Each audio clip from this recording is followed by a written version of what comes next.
welcome to episode 225 of the FReality podcast. Rowdy's trying to make me laugh before the podcast in the middle of the intro, so there we are. Today's lineup is looking a bit mad, so please look after your own safety and wear your safety belts. Up first, it's time to get off your furry bottom and go catch some Tamagotchi in AR.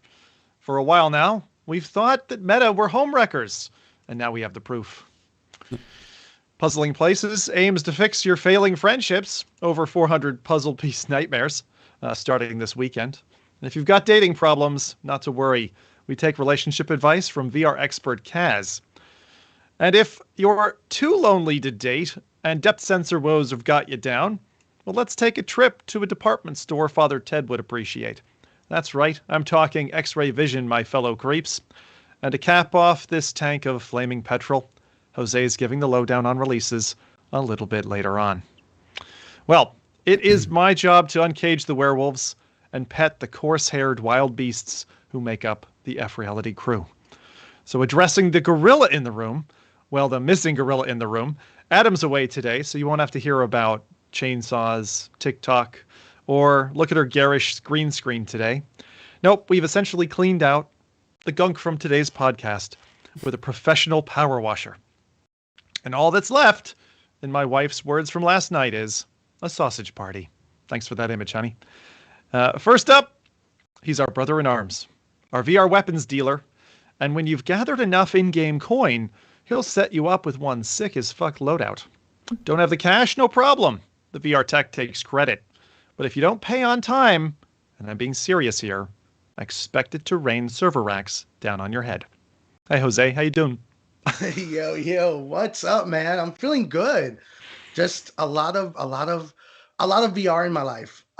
This is probably the most I've been around VR in a while, so I'm like super excited with it, but I haven't played a lot of VR, which is really weird. It's I've been obsessed with Zelda. It's all I've been doing in between work and time. Yes.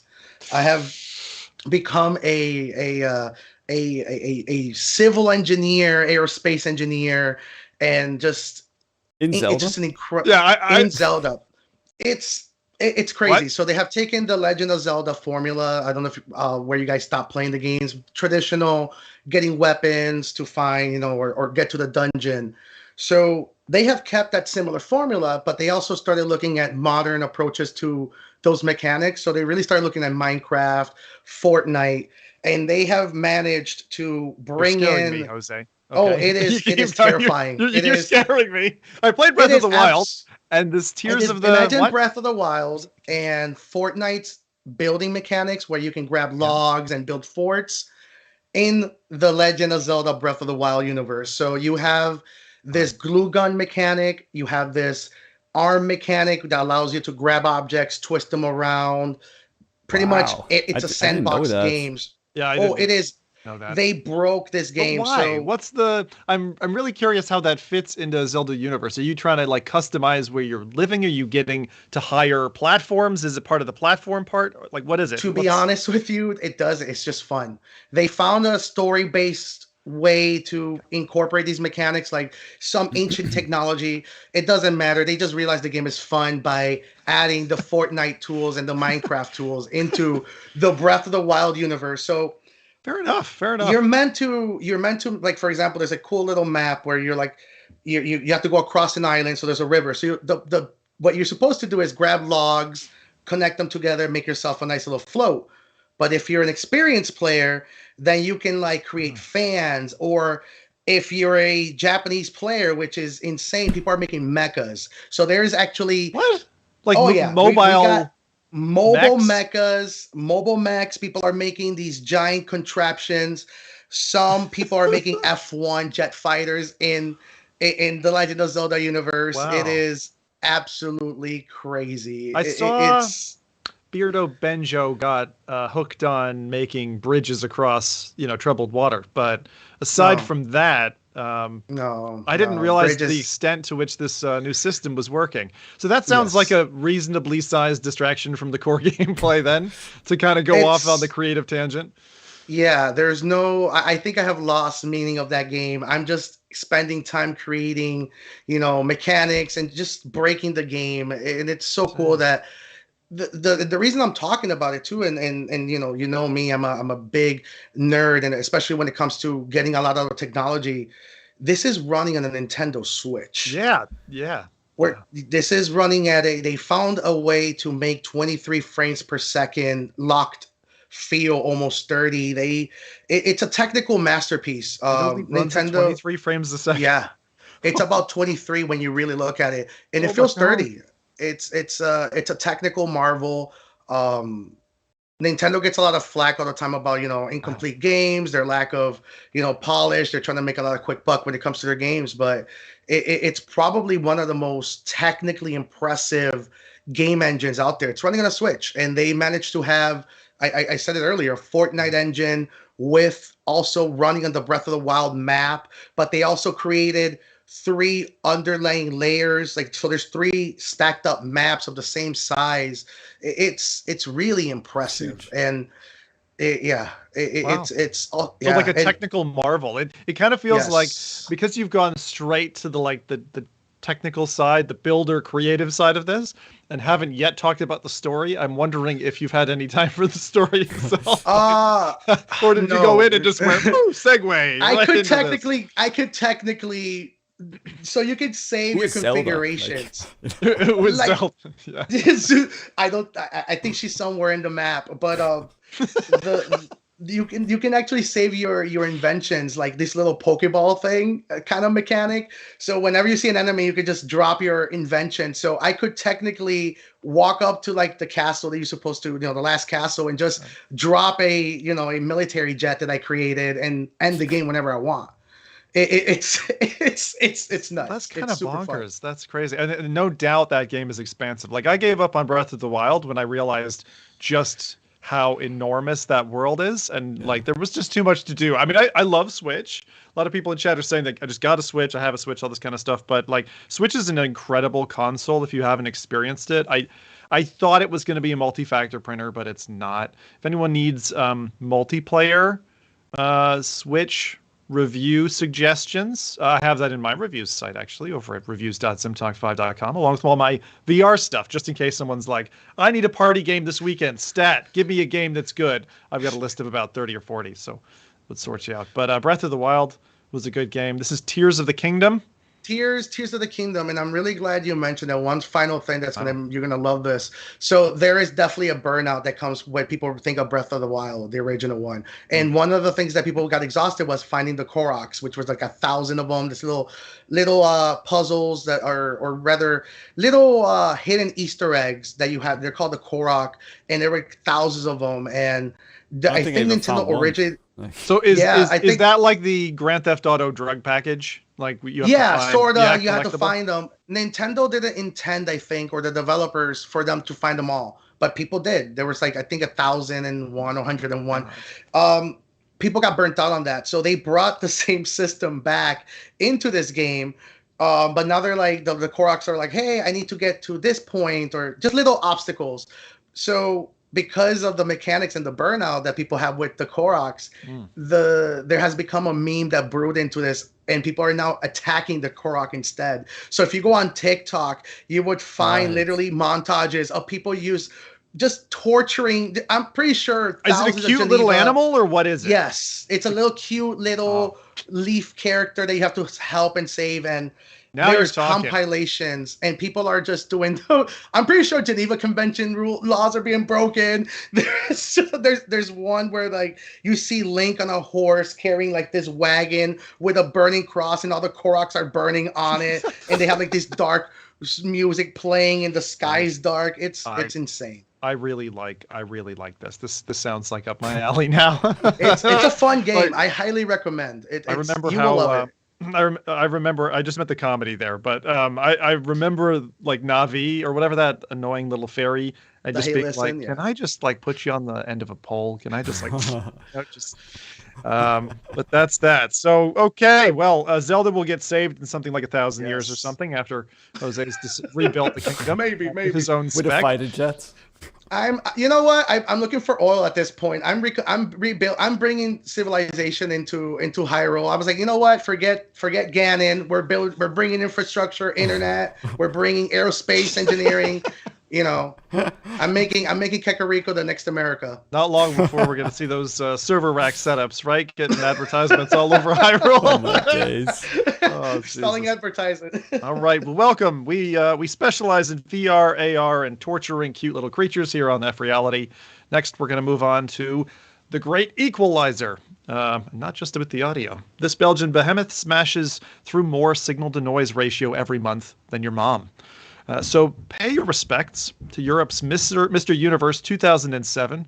It's time to take a test from the man whose real name rhymes with pain. Yes, ma'am. It's Rowdy. Hey, Rowdy. Oh yeah, hell yeah. How's it going? Pain. That's gonna noodle. A few people are gonna noodle on that one for a while. They're like, pain. how does Rowdy rhyme with pain?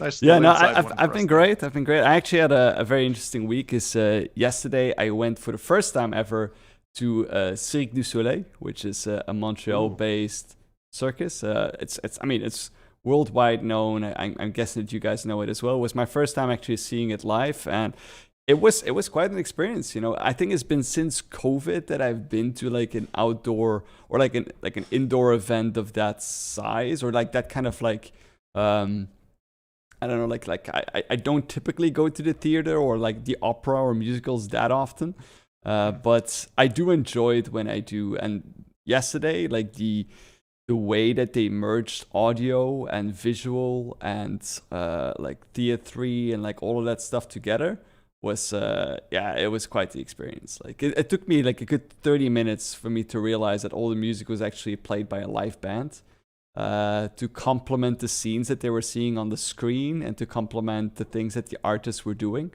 all in real time. Which, I mean, it's being in a position myself, and having done a lot of audio video production with YouTube and with the podcast, like the amount of effort that goes into something like that, making that all synced up and making it all work well, and like literally no room for error, or people would fall down from, I don't know, like insane heights and stuff like that.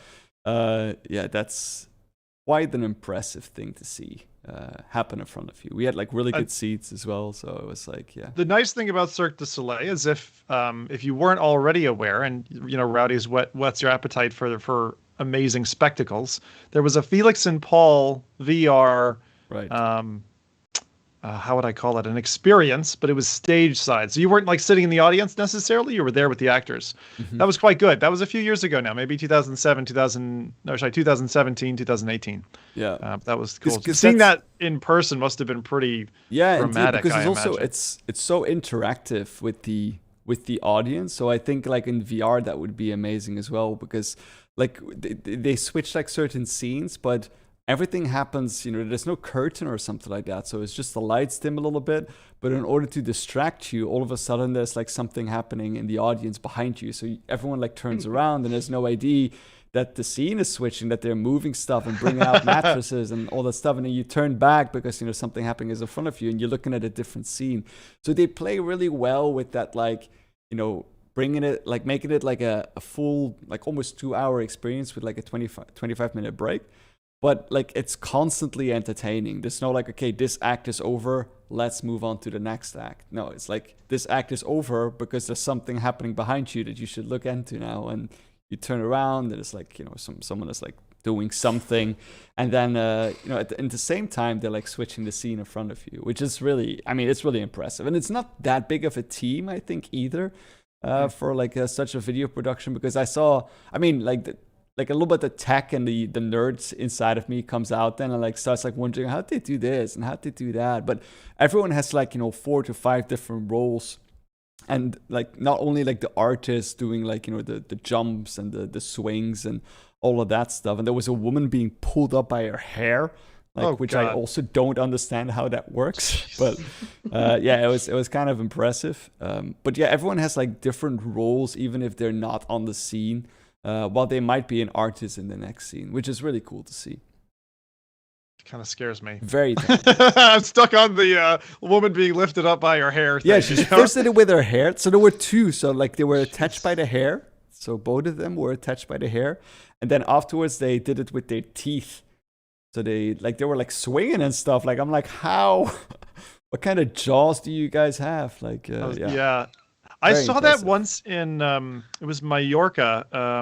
And there was a thing called Pirates, and it was like one of these, you were drinking in a galleon type of thing. But again, where acrobats are, biting onto something and then getting lifted up their full weight. And I'm just thinking like, I was thinking it must be not just biting, it must be hooking as well, I think.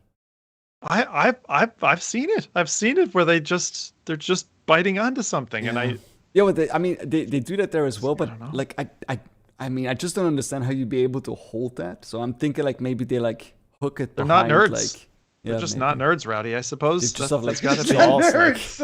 They know what they're doing. They're experts. They actually exercise. No, I don't know.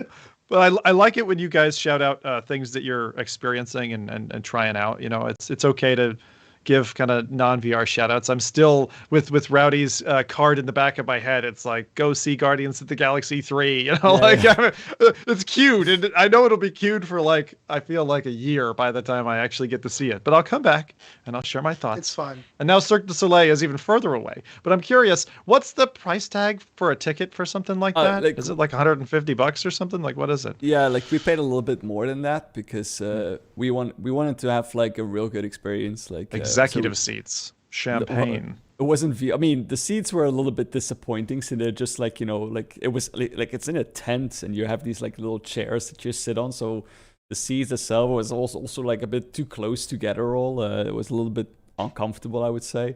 But we were like 3 seats away from the stage. So yeah, it was pretty impressive. They brought out this giant robot as well. Like they made like a giant robot. Can you imagine that though, being that's your day job? Like if I always thought if you were a circus performer or something and that's what you're doing 5 or 6 days a week, like that's some life, especially if you're on the road, if you have to actually tour with it as well. I mean, it's bad enough being in a band and all the drama that can go with that, with the setup and all of that, just even your bandmates, physical exercise. Did you see like the sweat dripping down their faces at a certain point? Like, did you think like, damn, like I hope he's not gonna collapse because that would not end well. But yeah, they do this every day. Yeah, it definitely. I have a less exciting day job. I'll put it that way. So, thank you, Rowdy, for sharing your trapeze act with us there. That was good. All right. Well, Chad, if you guys have anything in particular you want to shout out, do let us know. We'll try and call out. I see some of you have tried Cirque du Soleil yourselves, gotten up there in front of a big crowd, which is all good. All right. So on to my side, I suppose. Who's this fella? Well, my name is Zim, and I'm just a boy looking for a girl who's really a virtual reality headset. And every 2 weeks, we return to bring you a finely curated meal of fish heads and day-old baguettes. But before we serve up those tasty appetizers, it's time for me to share my own highlight, which is that I feel like I went back in time a little bit in my VR career. This past fortnight has been filled with a bit of sim racing with a bunch of friends. That was really good. Everyone's showing up with custom liveries for their cars and stuff, which was awesome to see. VR poker, got into a bit of Poker Stars VR on PSVR 2. That was fun to do, although my audio wasn't working, so I wasn't able to talk to anybody, which was weird, because usually poker is a very social game, and it hinges a lot on that, which was kind of funny. And then after we talked about Ivory last time, with the person who was the dev who's working on trying to get PC to work with PSVR 2, I actually happen to be one of those lucky people who have the right graphics card to be able to plug in via Virtual Link and actually experience PC gaming on a PSVR 2 headset. So I did a 5-hour stream playing Minecraft, basically Java Minecraft, in that way, and it was totally comfortable. I was expecting some things to be a bit different. Like one of the things that really wows me about PSVR 2 is the is the brights, like how bright, like we were talking about the brightness intensity last podcast. Like that is one of the things I yearn for. And while that's not really there, like a sunset looks like a sunset. Even if I'm looking at the virtual cinema screen and it's not full motion controls and all that, it's just looks like a 120-inch display in front of me. The thing that really worked very well, if you force through your Windows drivers the SIE VRH, which is the Sony Interactive Entertainment VR headset, as it's showed up in your system devices, you can force it to 120 hertz. And the thing is, guys, I don't own a 120 hertz display anywhere in my house. My TV is old school 60. My monitors are old school 60. Being able to drive Minecraft to that level of like fluidity gives you a sense of presence or an innate feeling of like being there or it being real, that when little baby zombies are running at you, you're like, this is that little bit more scary. So while the colors, the kind of color pop and the HDR side really wasn't there, and I suspect that's, again, driver support and all that, as a third monitor, as a display that you have wearing on your head through a virtual link port, the 120 hertz display was really cool. And I want to try that with a few other things. Like I think Doom, for example, would work really well, but that was kind of a nifty little trick. And it certainly left me feeling that it was a comfortable enough experience for me. I know that's a Marmite headset, and a lot of people are like, it's a terribly uncomfortable headset and I can't put it on my head anymore. For me, it's totally fine and I can run 10 hours, no problem, which is not the same with like a Quest 2. Even a Quest 2, I like, it's 4 or 5 hours and I'm starting to feel it a little funny bit. So that's pretty much the recap of my recent life. But I think Rowdy would besmirch me if I didn't at least mention. I was about to say, is it really Sim? Is it really? The capping off experience, which was on Thursday night. I loaded up Cyan's latest. Rowdy gets way too much sick pleasure out of me, man, I swear. Like, I was thinking of making it my highlight of the week because it doesn't come close after Cirque du Soleil. So basically, Cyan put out Firmament, right, which is a memory palace, escape room, dementia ward of a game in VR. And they lovingly called that Firmament, and that's probably my pick of the litter because it's really gorgeous in places. Like you start off in an Antarctic kind of area and then you get into like the hub room, which has got these beautiful fine detail, like slow moving mechanisms that come alive, kind of like the tail end of Skyrim for those of you who have played to that point. I would say the puzzles. Please interrupt me. I love it that Zim goes like, the environments are so beautiful. Like he saw one environment almost the entire game. But yeah, go on, please entertain us. So Rowdy's talking about what I'll call the it was like banking and plants area, which was a grid of vaults that you have to puzzle your way through. I won't say much more. I want to be spoiler free as possible, but the puzzles there in that section are quite grindy, and Rowdy saw me descend and descend and descend insanity level. I've never heard you swear so much. Oh man. I was after like kind of a hard week, not a lot of sleep, sick kids, and then I go into this thing, and I was not ready for it. I was not ready for. There was a part of me where I felt like one of those sim characters that you've tortured and you haven't fed for very long. You haven't fed in a long time. They're trapped in a room and they're going insane and crying on the floor in a ball. That was me on stream, honestly. And the thing is, the game is wonderful because like the other Myst creators titles, so you got Myst and Abduction and stuff like that, is you have such cool environments and really tough puzzles, and you want to get through it, but it feels like one of those metal puzzles that you're trying to solve as a kid, and you're like, you just get to the point where you're like so frustrated with it, you just want to give up. And if you push on, you're trading your sanity for maybe some payback if you manage to break through. I did eventually throw in the towel, and I was like, I just had enough. I almost never bailed. I have a picture of the ending, actually. But I'll show it real quick. Because the funniest part is that the moment where I took the screenshot, you see me laughing in the top corner. Yeah, it was quite an evening. I plan to go back and do more. I don't know.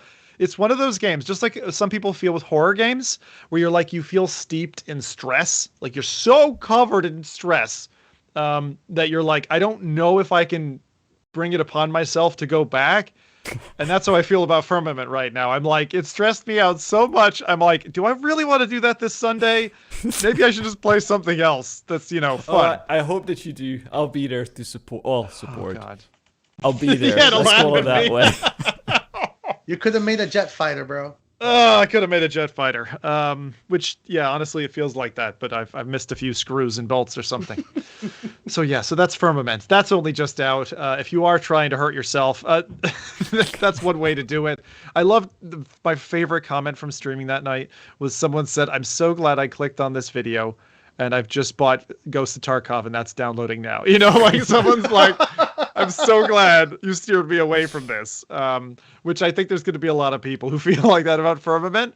But so far, it's pretty good. One thing, just to caveat, right? Even if you're into puzzles and stuff, you might want to give it a month or two. The game runs a little chuggy right now. Obviously, they had to release on many platforms. So just caveat emptor before you go in and buy it day one and expect it to run smooth.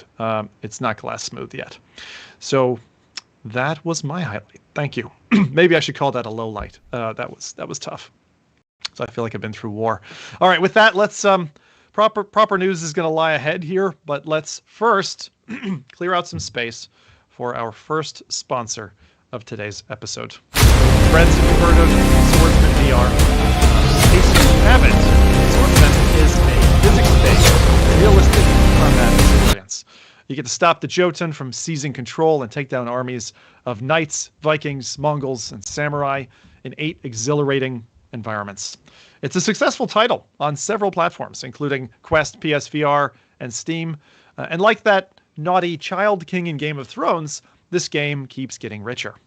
The Sin Studios devs have recently released a new array of weaponry. Adding range-based combat to the game means you can set down your sword and relax, instead participating in bow and crossbow combat, making pincushions out of your enemies. So for sure, it's an ICBM maker's long-ranged dream. Check them out, slice up some samurai, and now it's time to get back with our infamous newsreel to start the show off. And this is the part of the podcast where we talk about the latest news, tasty tidbits pulled up from the web, and tweets that went boom in the night. Speaking of tweets, to get this flogged horse out of the way first, we had Palmer come out again talking up a few different headsets. We've seen him before, a couple of months ago, thumb up the PSVR 2, gawking at that one, and more recently, hear him say kind words about big screen and, of course, the upcoming Apple headset. In a simple six-word tweet posted on May 14th, Palmer Luckey, who's the founder of Oculus, for those of you who don't know, if you don't know, be ashamed. He said, "The Apple headset is so good." And now, after 2.5 million views, 800 retweets, 5,000 likes, his tweet has hit front page news all over the feckin' place. So I don't know if this is the Apple likes that or not. Like if that is like the intention, or if that is not supposed to be happening. Yeah, I have thoughts. I mean, it doesn't feel like it would be classic Apple. Yeah. To appreciate that, and I feel like there'd be a team of lawyers knocking on Palmer's door, right? But I thought about that for a moment, and I was like, are they getting really smart here? Because the world has changed. In the last 10, 15 years, social media has changed things quite a bit. And I'm curious, because Palmer is a proponent of VR, AR, XR headsets in competition, and may still carry a chip, against Meta, the company who fired him. I'm curious if maybe he went and did a deal with Apple to go ahead and say something like that. And the point is, it wasn't just this tweet. This tweet is what kind of was the fishhook, right? That then brought everyone's attention because Palmer's got such reach and span. But I think it would be brilliant advertising and hype building for Tim Cook and the Apple team and the marketing to hook into somebody like Palmer, because he led a previous world-changing headset, right? And so who better than Palmer to help herald in the change of the world, so to speak. So I'm feeling like maybe these guys, maybe he got the go ahead, and maybe it wasn't a paid thing, but maybe it was like a almost a quid pro quo. You know, you help me, you scratch my back, I'll scratch yours. He gets early access to the headset, gets to play around with an early build, and then he's going to help Apple promote, which he wants to do anyway, because he wants the whole environment to be able to move forward. So that's my gander. We did have a good article that went a bit deeper from Upload VR to pull out that this was actually part of a May 4th interview about 10 days earlier that didn't make the same kind of ripple as when his tweet fired off like a torpedo in the night. And so I'm just going to call out some of the quotes there from Lucky himself about Apple's headset for those of you who maybe haven't seen it, even though this has kind of been all over the place. So Palmer said, "The Apple headset is very, very good. I have not seen the final headset, but I have seen an earlier version of the headset, and it is excellent. It is going to be a huge deal. It's going to be expensive, but I think that they are following a pretty smart strategy, which is to make VR into something everybody wants before it's something that everybody can afford." And that certainly, end quote, that certainly is something that we've seen Apple do before, right? Like monitor stands. Make the monitor stand that everybody wants before anyone at all can afford it. Palmer also remarked that the Apple headset that's coming out soon uses the next generation display from the same company that Big Screen uses in their micro form factor headset. So all this fanfare and this kind of spill of the beans on Apple's side, to Rowdy's point there, this is coming off of about a 35-minute YouTube video from a series called Moonshots and Mindsets by Peter Diamandis, called How the Founder of Oculus Plans to Save America. It's his 37th episode in his podcast, and it goes into depth about Anduril's vision, the company that Palmer created after his time with Oculus and Facebook, and Palmer's latest takes on the world of tech and gaming. I definitely recommend it. It's a good watch. I always appreciate when you take founders and company leaders, people like Palmer, sit them on stage and have them talk about something they're working on, building towards how they work with competition and all of that. And it makes for a really good listen. So that's definitely an interview worth listening into. The other thing I was going to say about this is on Twitter, I've seen rumor that the new operating system would be called the Apple xrOS, which fits neatly into the blended space in betwixt VR and AR. So that's kind of neat. But honestly, that's not what I want to know, is not the official name. I like Apple's software code names, kind of like Sony's old Project Morpheus. That stuff has always kind of piqued my interest. And so I want to know what the code name is for this behind the scenes. I want to know it as well. Do you guys know the code name for Apple's forthcoming AR headset? It was I don't know, leaked or circulated about 3-4 years ago. You guys remember? We actually covered it on the podcast, Rowdy. I've mentioned it before. Any recollection? Sounds a little bit like a Star Wars mech. There's a lot of those. Yeah. So the code name in abbreviated form is T288. And I think at the time I would have called it out as the AT 288. Yeah. And where that comes from is the 288 is meant to come from the fact that they wanted basically retina displays. So they wanted 8K per eye or two 8K displays, hence the 288. And so that's where that is coming from. So whether or not the T288 is the headset that's coming out this year, i.e. the blended AR VR headset, or in fact that codename ties to the AR headset, i.e. AR only headset that isn't apparently launching this year and has been pushed down the tracks, I don't know, but I thought I'd share that with you. Couple of other code names that I thought were really fun and I thought I'd share. Before I go into that list though, let me ask you guys about a couple of things. What do you think about Palmer's tweet? Is it kosher? And I know we talked about Apple's headset a few podcasts ago now, but does this change your views on maybe what's coming with WWDC in early June? Oh man, if I can go first, I think it's a power play. Palmer has always been associated with VR, so people come to him when it comes to VR's next steps. He's also involved in private industry with Anduril, so he is in having conversations on the supply chain that most VR companies are having at the very highest level. So he's going to be interacting with Apple.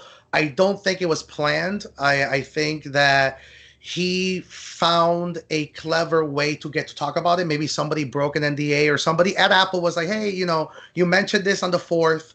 Let me show you, since you haven't seen the new one. And since you put on your tinfoil hat earlier, I'll put you one that's actually very exciting. Real hat. Palmer's tweet was happening during the NBA Finals games. There's a lot of rumors that Apple is doing a lot of cool stuff with the NBA. When I saw that tweet go live, I was watching the game with my team.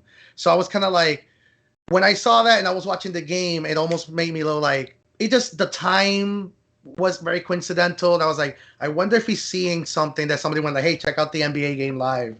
That's Meta did that before, right? They went for sports and North America services for quite a few years. I don't know if that's still operable. I think so, but it's kind of waned. I truly think, I really think that he probably saw something at that level that made him go like, oh, this is so good. And he was able to talk about it because he's not really talking about the headset itself. He's talking about an experience related to it, which, you know, when you look at hardware... But it confirms the fact, well, to some extent, it confirms the fact that there is a headset that's coming, right? And he's like, oh, plausible deniability. Tangible. I've tried it. It's, you know, it's like, what's the purpose of this tweet? That's a very relevant, planned, it's unfortunately, you know, and timely tweet to put out there. It's no surprise that everyone's latched onto it, and all the news teams have as well, because it's the first kernel. And I feel like Apple's marketing has, in the past at least, been very tight, like very, very tight. And so to be able to have that leaked, I mean, we saw it last year, right? It hit Meta with their Quest Pro. But it feels like leaks are becoming so prevalent now, and that like it's impossible to keep a secret. I feel that's kind of a sad thing. But Rowdy, what's your take on this tweet and what's out there now? I'm still thinking this is intentional. I don't think someone with the figure of Palmer would be allowed to do something like this if it wasn't that Apple was fully aware of it. That's what I think. I think that Apple would, especially if you know the reach of someone like that, and to get to see a headset like that, I'm sure that all of that happens behind closed doors. There's specific NDAs you need to sign. Like I wouldn't assume that Apple is just like, you know, picks up the phone and, hey, Palmer, how's it going? We have this headset. Would you like to show it? Bring your friends, you know? I don't think that's kind of how this, I mean, of course I don't know, but I would assume, considering Apple's past, you know, secrecy and the entire, you know, atmosphere around the mystery of their products, I don't see that this is any different.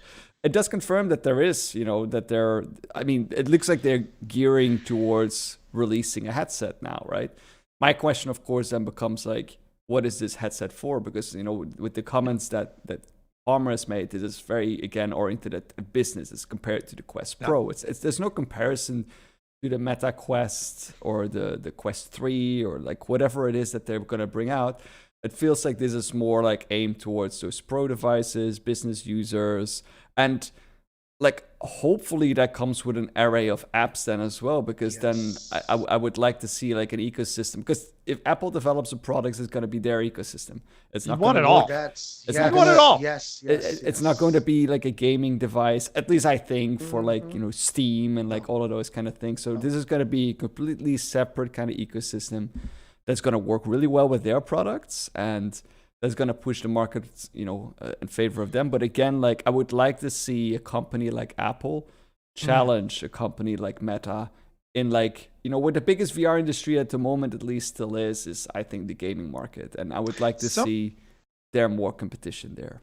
Yeah, I wanted to add, based on the Palmer stuff. So one of the things that what led to the Apple, him talking about the Apple headset, he was actually talking about the big screen beyond headset. Yep. He did mention that the company that sources the technology, the peripherals, the visuals for the Apple are actually the same company that makes the big screen, but a generation further. Which is funny because I think the codename headset that you're talking about, Zim, more than likely is the exact hardware reference to the big screen. We spoke about this earlier, how people snipe supply chain manufacturer builds, and when they notice a large company isn't going to pull it or use it, they go ahead and snipe it. Look at Pimax, look at all these other companies that have a lot of ideas that make that you as a tech or as an enthusiast go like, this seems like a generation prior. That's why we almost have made technology adoption conversation. We always say that. It's like, oh, I feel like this is early next generation. It's because that happens quite a bit. Apple is a company that's solely focused on attention. There has been all the way up to like the original iPhone. Apple has always been associated with, oh, they're going to make a TV, they're going to make a car, they're going to make a TV, they're going to make a car, because visuals is their goal. They have put in the most money of any tech company in screens. That's why the MacBook Pro line became so phenomenal and so pivotal. The big screen's getting a lot of phenomenal reviews when it comes to visuals. And if this Apple headset is rumored to have a generation further, then we're looking at 4K HDR 8.5 10 display replacements in VR. That has never happened in the XR space. We're looking now at infinite screens. But both of those were reference to the Meta Quest Pro, right? That's like the standard that they're using, as that's the current generation is Meta Quest Pro. It's not Meta Quest. So I still think that, you know, this is, and I like that because Meta has been moving recently. We saw that in like the latest Oculus Connects and the recent Meta Connect as well, that there's been this shift towards the business field, because they kind of feel like we got the gaming scene already under control. Now we're going to move towards the business kind of field. But with like Apple now like popping up and saying like, whoa, wait a second, like, you know, we can play on this field as well. And in terms of, you know, business, you know, they've been on the forefront of that for years with their devices. Any kind of it's not really business when you think about it, Rowdy, and this is something that I'm really excited that we're talking about, because it's really what has been running in my brain since Palmer's original announcement. It's the reason why I even run a company in the spatial space.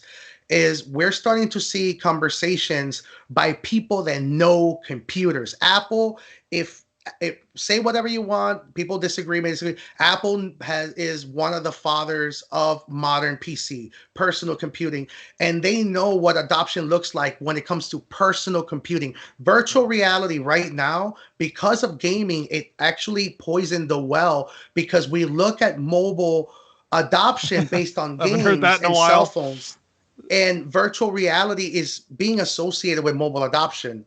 VR are not cell phones, they are computers. So computer companies know, how do you get adoption for computers? You start in enterprise. You bring value to the employees in enterprise. Now the employees that have that value to go like, man, I want this value at home. They buy the computer at home. Now they got the students, their kids, the college gets performance, you know, improvements from their students. So now the kids are like, oh, wow, I want a family computer. Now the family computer becomes the home. Yeah, it's the same curve we saw in the 80s, right? 80s to 90s with personal computing.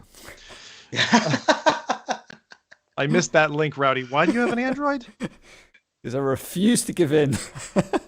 But we're seeing that happen. We're seeing the evolution of real spatial computing, and they're calling it xrOS. They're not calling it spatial. They're focusing on building their next generation computing. There's actually a quote, I think Wall Street leaked it, but they said that Tim Cook said that they want AR to replace cell phones in the next 10 years. We can get there if we suddenly don't need to press buttons to dial a phone number, and we have predictive phone calling.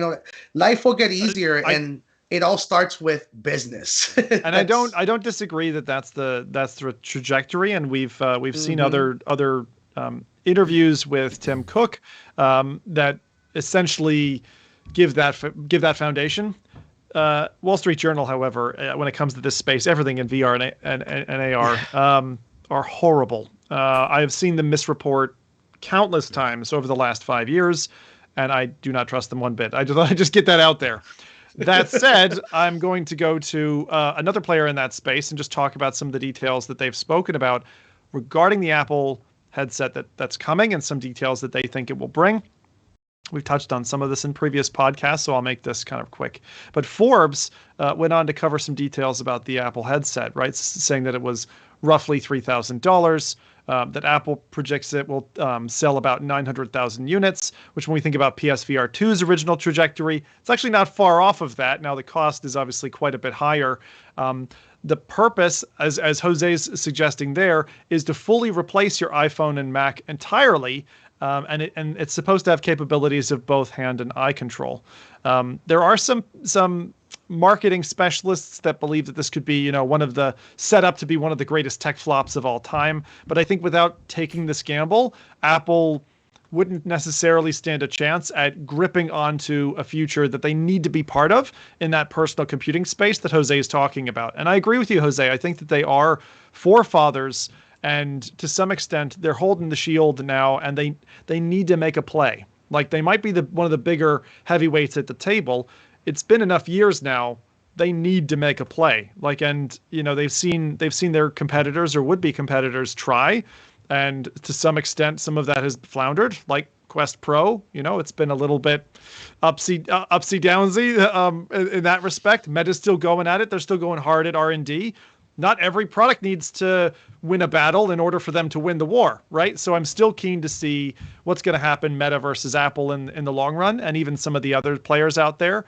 I'm curious if Samsung will ever re-enter the ring, as they did have VR headsets back in the day. Will Microsoft decide to come in, or are they just going to keep partnering and kind of pulling on the shoelaces of Meta to get their access? But one special feature that was touted was that there might be a pass-through display to allow the wearer to make human contact through the device with other humans, like one of those glass panels. If you've ever been in a hotel that has like a wall that like goes see-through, and you flick a switch and then it's opaque all of a sudden, like that, but for your headset that you're wearing. And if it's close to your eyes, kind of like the big screen beyond is, if it's really tight to your face, maybe you could frame it in such a way that it doesn't make you look like, I don't know, Geordie LaForge or something when you press a button and now I can see Rowdy and Jose's beautiful eyes. I feel like it's going to be weird, no matter if that feature is on a headset, period. I think, and I'm not talking Uncanny Valley here, I'm talking weird-ass nerd who's standing in front of me with a headset on their face. Like, I don't feel like that would fit into the veil of Apple, who makes cool stuff that people really want and don't mind paying top dollar for. Maybe it's a fun party trick, but I feel like that kind of thing would just be weird. I don't know. What do you guys feel? Like, if there is full pass-through quality in a headset that Apple comes out with in a couple of weeks and they show it on stage, how would you feel about that? Like, as a piece of technology, like, is that useful tech, or is somebody seeing your face, right? Like, someone seeing your eyes through the front of an otherwise opaque headset? Yeah.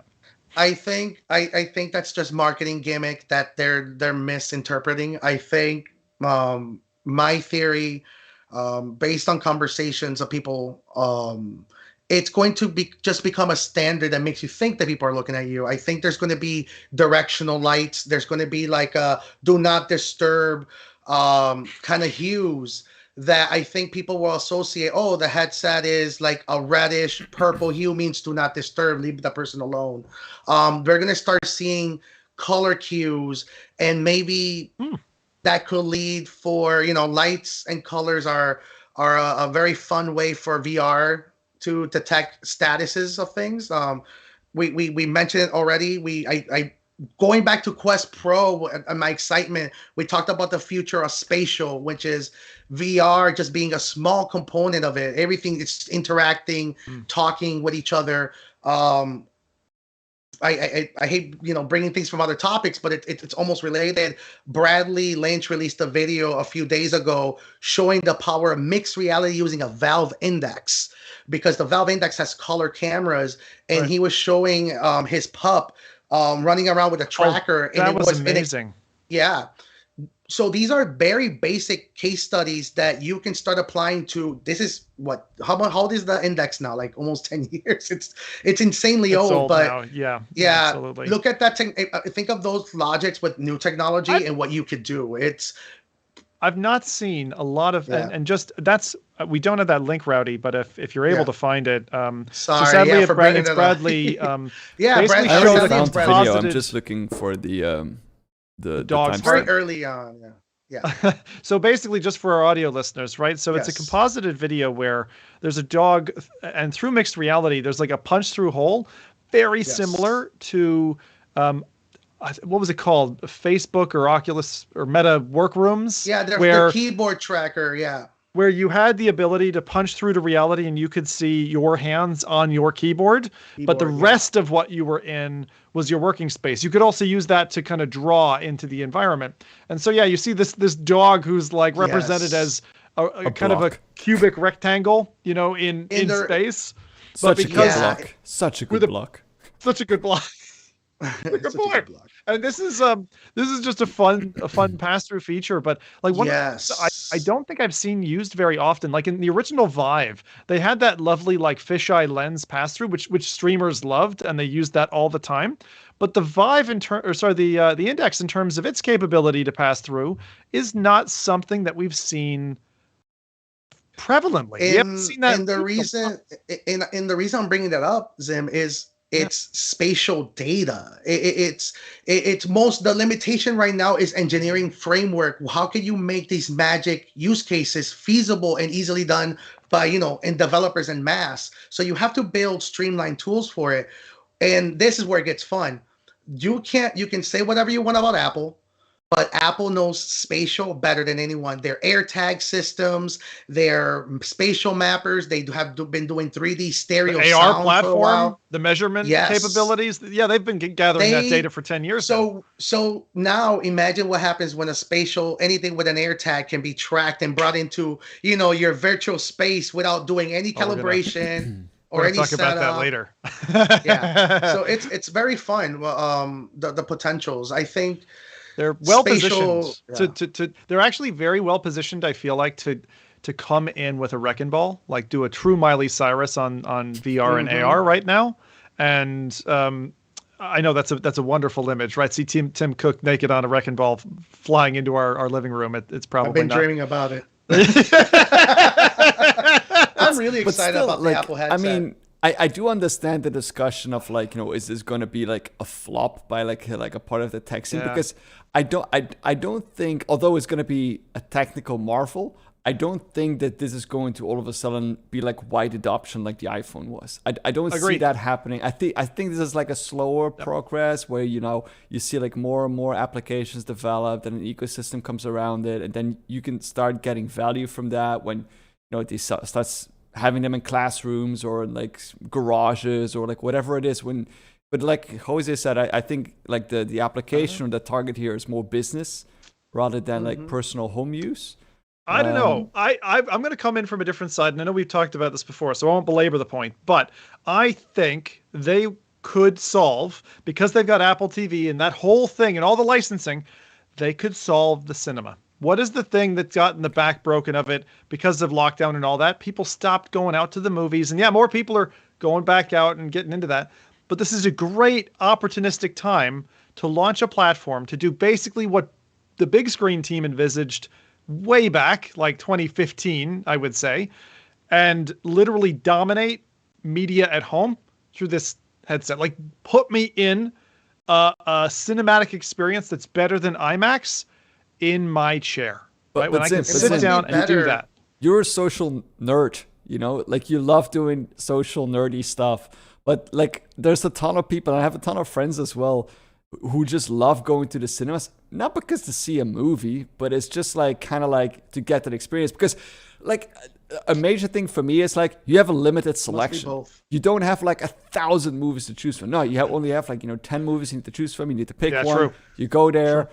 That's it. The movie starts at a fixed time. Nobody's flicking through Netflix trying to say like, oh, we're going to watch this. No, I don't want to see it. Oh, I've already seen that. Isn't that? You can't market that, right? Like this is the point that I'm making, right? You can't market, right? If you're going to sell a product, right? Even if you're selling it to a business user, I've got Nathan on my shoulder now because he used to say this always about how the Asian market would get marketing wrong. And it's like, you've got to find something that's got appeal that will sell to people, even if it's a business use case, even if it's replace your laptop so that you can do spreadsheets in an AR headset on the go on the train or whatever. Like, you've got to find something that's going to sell. So what's that? What are they going to come on stage with and show? right? Screen replacements. It's the screen. At the end of the day, Rowdy, you mentioned it. Like, people want to be social. You know what the blue bubble is, and there's a reason why you mentioned your strong will against, want to stick with Android. That blue bubble, just apply that same logic to seeing, and Palmer mentioned it. He said it's not good engineering, it's marketing. You're going to see Lady Gaga with the VR headset. You're going to see all the best rappers. They're going to look like snow goggles, and people are going to pressure the high end business case. And remember, we think of enterprise, but music creators, editors. What happens when you see a video of, I don't know, Linus Tech Tips or MKBHD, these well-known computers, and you see them, I have 30 high-end Retina screens, and I'm, editing at, large scales. And you can bring in people to see that screen, and now you can collaborate because they know spatial better than anyone. I completely agree with that, but I don't think it will replace cinema. I think it will change cinema. For example, I think it will change it. I think, for example, agree with you. You would have like a cinema where people would have to bring their own headset, and then you go in there, everyone tunes in, everyone gets to see the same kind of thing. That's not happening. Oh, no, that's never happening. I think we'll see that. I would no love way, that. Because I'll tell you why. And I certainly have some experience in that. Do you remember when RealD 3D came out, and it was the specs that you would have? They were kind of not throwaway, but you'd have to pay $1 or something on top of the cost of going to see a film, and you'd go see Gravity in 3D, and you'd be like, wow, this is like next gen cinematography. But that died off. Why? Because again, it's not ubiquitous. It's a thing you have to buy on top of its additional cost, its distribution. It's more physical junk to just have around. You think people are going to bring your own device on your phone? You think people are going to come to a place like a cinema, sit down with their own wearable, sit there side by side with their friends eating popcorn and drinking Coke, and watch something? In a vibrating chair like that? I don't think it's going to be goggles, but I think I think that is the future that they're leading into. Eventually, you will have glasses that will essentially show you that you're synchronized with other people watching it. And if you and through bone conductivity, you can whisper to yourself, "Oh, this is stupid," and they can hear you. So you're going to have once again, we think of collaboration and spatial. I have friends, and this is like a really big and Zim, you have kids, and you probably will agree with this. Like, kids love video calling their friends more than calling. They don't like the idea of conversations like that. So eventually, spatial will take over. I don't think a phone is going to be it. People message themselves on Discord, messaging. You're going to see collaboration or people watching movies where they're not going to be seeing each other. Why would you want to look at somebody else? You're looking at content. You're going to have a lot of different hooks. Like, big screen does it really well where you can throw popcorn or little things like that. I think that's where you're going to see nudges, maybe little quick text messages off the fly. We talked about social before, and Rowdy made a really good case that kind of brought me to a different way of thinking on a previous podcast, saying that we're not ready for social to be the marketing point behind Apple's headset. We're not ready for grandma to have a $3,000 headset just to say hi to my niece and nephew who, take yesterday, my 2-year-old threw a plate into the air for like out of nowhere. No, my other 2 kids never did that, but it was like, what's going on here? But I agree with that. Social probably isn't the leading case for what would sell this headset. So what will? Is business really? Have you ever been excited? Take Microsoft or Apple at a business use case. They didn't sell the iPhone off of a business use case. That was photography, web browsing, right? And a huge library hooking in the iPod at the time, right? Minority Report. Watching full films in 16:9 and stuff. But like what they do in the movie Minority Report. As many screens as you want. I don't think really Apple. Cool. I really don't think Apple's even going to go after that. I think Apple wants to show this to the production editor, the large workflow stock trader, the X-ray doctors, the engineers. What more can you do than just on a big screen? Because That's exactly. what I'm trying to say. If it's There just a big isn't. screen, You mentioned the big screen, but the big screen is with you always. What happens when you have This your podcast is not super? sponsored by Big Screen, by the way. We just said No, that word about no. 17 Yeah, times. I know, right? They did smart on that. But what happens when you have your 100-inch curved, editing screen with you everywhere you go, at the airport, at the Airbnbs? That's great. Yeah, I That's think great. that's I gonna really be. think, and you're right, Jose. horrible. That you is, can never no, take a day off anymore. It's like, I can't work That's today. exactly what Apple No, it's just like wants. you're on the plane. That's You can exactly work for what they 8 want. hours. But They I actually am want your starting eyes to I'm forever. starting to see the point that Jose is making, because what happened in the last 10 years, right? Since YouTube came onto the scene, and now Spreadsheets. being a YouTuber, for example, is a valid career. Video editing is a huge piece of humans' lives for a lot of people now, where it wasn't before. And they might actually have ability to sell and garner enough attention to get Privacy. their nearly million headsets sold, even if it's at 3,000, if they can replace the workstation. If they can replace the workstation and actually make it an all-day wearable for productivity, then you would sell, as you're saying, Jose, you'd sell to the video maker, you'd sell to the person who's doing that. You're not selling it with the Microsoft way of looking at a spreadsheet. In fact, you wouldn't show a spreadsheet almost at all. They might flash it, but the spreadsheet is what made the original computers sell, and it's really funny where the Apple understands this. You said right now everybody wants VR to be adopted by the gamers first, because they thought that that's the way adoption looks like. Computers, personal computing starts at the highest of levels of people that require personal computing, which is enterprise, engineers, doctors, healthcares, the editors that we mentioned, people that really require powerful workstations. What made Apple very, very important back in the early thousands, because that's kind of where I was really at the thick of it, being a help desk tech. You wanted a Apple computer because their tools were better for video editing. I remember when Apple announced their transitioning to Intel devices from their PowerPC processors, editors were pissed. People that did videos and compressions, they were upset because of encoding and the changes, because there is visual quality. There's a reason why monitors have the little Adobe RGB on the corner.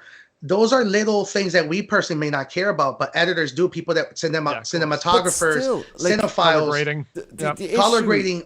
The issue is still like, I agree with the display, but like, for example, if you talk about video editing or programming or any kind of computing, you need heavy computing power. And computing power has only been increased. And I don't see Apple coming out with a headset that is going to be beating a PC. They are. Exactly. That's exactly what they've been pushing. You no longer need Exactly a $5,000 screen. You now need a iPhone and a headset that 100%. Has the color grading screen, and you're done. Now you have. Do you know what Apple announced? It's exactly what I just experienced last week. They just released. What is it called? Adobe After Effects for the Apple iPad OS. So that means it's going to be native. For example, will it have CUDA encoding? Or like, will that be built in? Like, how can they? It's called xrOS. No. I'm not talking about operating system. I'm talking about. I don't think the amount of horsepower. Hardware. Yeah. So, but that's an important thing, though. If you're a video editor, you need GPU encoding. If you're a programmer, you're building algorithms. The iPad Pro can do 4K video. The iPad Pro does 4K. I think the latest one does 8K video editing. Sell them a slice on the cloud. Yeah. Sell them a slice on the cloud. That's all you do. You say, I've got that data center. Process on your headset. Do the processing on the cloud. Vario does that. Take it off of the device. I mean, it's like, I am hearing a very substantial kind of use case here. Yes. And I really do feel like this cloud is expensive nexus. I understand that. The nexus of technologies have gotten to the point. Like, we've had our Stadias and various other technologies that have been just itching to have success, and they haven't. But I think that in the background, Apple not always, but very often being on the leading edge of tech and design and those use cases, right? I feel like we're just about there. We're that point of inflection. So they might have a product that is powerful enough to literally replace your workstation. And if that's the case, that might be their whole pitch. I still expect to see media. Apple I still always expect to see starts media, creator but first. Apple starts creator first. They're from the very they can beginning. make All money. of their computing moves have always been computer first. It's just Apple got better at making phones, and so people started looking at, oh yeah, they're associating the VR with the iPhone moves. No, look at Apple One, look at the Apple II, look at the Mac line, and So it then you will. start So are seeing you the Mac saying? Mini was called for creators on the go. Yeah. What do Yeah. you think the xrOS is going to be called? But do you think it's going to then replace iMac, replace the MacBook Pro, or Yes. do you think it's going to work in Yes. sync with that? It's going to, I think we're going to see the end of the MacBook Pro, and we're going to see the MacBook Lite that has enough GPU and CPU performance to edit, but may not have the right visual cost for color grading on that. But that paired with a headset that has the displays for powerful color grading, that is, I think that's going to be the new power user kind of approach. It's I expect the smaller, it's slipstream. modular. I expect a slipstream. So I think there is no getting away from what I'll call tethered VR right Yeah. now. I think you're Same. going to have to run it off of an iPhone or a Mac or something. I don't mean Yes. it can't be, it's not inoperable without that, but for the grunty type work, I think that's necessary right now. But I think the vision they're going to paint is one where that's gone. And maybe they're not ready. They're not ready for that product yet, i.e. the headset that can stand on its own legs with nothing else supporting it.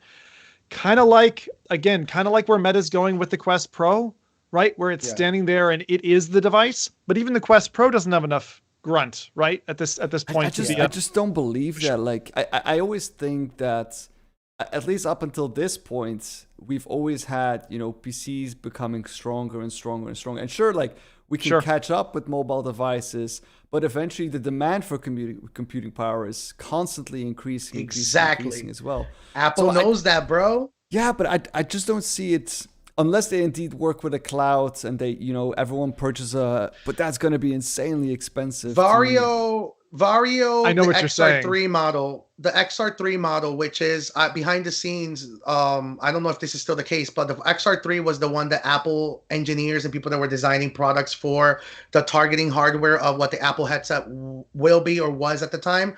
The XR3 was the hardware device that was being used to develop on this. Based on that information, they know that there is no way or feasible way for you to create on an all-in-one headset. There's going to always be a demand for high processing. They know this. That's the reason they always, refresh their hardware line. They understand this. I think right now what Meta's doing is the reason why they're also hurting is that they're selling a vision that we now want. We want the idea of powerful all-in-one headsets. Yep. We want powerful computing, but I just spent almost $4,000 for a 4090 on a laptop because I needed it to power these headsets. It's the cost of graphical performance on the computer is still very, very inaccessible. So the best way for you to create confident adoption is to be honest about it, even if it's expensive, because the value case is there. If you tell somebody spend $1,000 for a laptop that has a lot of powerful computing capabilities and graphical capabilities, but the screen, may not be a $5,000 screen. But if you buy a $3,000 headset, that's now giving you access to technically $100,000 worth of screens, because you can put literally 20 HDR10 screens running at 120 hertz. That's different. What about this, guys? Okay, I've got an idea here. And I'm harkening back to the iPhone when it launched. When the iPhone launched, I remember it very starkly because they launched the iPhone and they had the iPod Touch, which had similar functionality, but no 3G, no Wi-Fi connection. You couldn't get internet on the go. What if they do that with this device? So this is my idea here, right? So they've got the headset.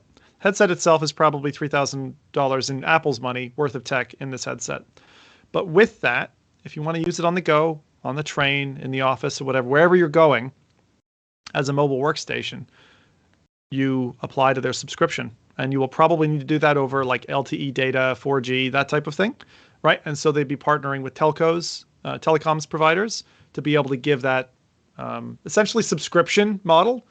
But the processing side, Rowdy, I agree with you. Having tin at home that sits there that you've purchased a computer, right, is expensive, and the processing in a data center is also expensive. But what you have is this interleaving capability. When you have virtual slices of memory and CPU diced up, you're not actively using that or processing that 24/7.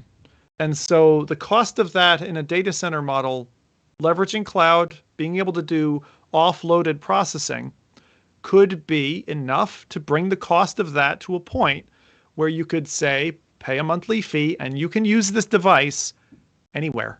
And you can use it anywhere, and you're using processing on us, and it's going to give you the grunt. And if they were going to do this, if I was marketing it, I would say it's going to give you the same as, I don't know, the M1 chip or whatever the latest is from Apple, on the go in this headset, and you can do it anywhere. You don't need any other devices. You don't need to bring your Mac. You don't even need to bring your iPhone. It can interface with those devices. You can drag and drop pictures if you like, or whatever project files. That's the vision that I foresee, given the conversation we just had. I agree with you. Yeah. Up until this point, when you're reserving those kind of computing power in the cloud, that's like billed by the second or by the minute. Yeah. So I really don't think we're going to see cloud. I think Zim's on the right track, but it's not going to be the cloud. I think it's like the question: do you use your headphones for only one device? You're going to have a powerful device that's going to give you infinite screens or one powerful screen, and you're going to be able to pair it for movies and from some basic, phone-based editing on your phone.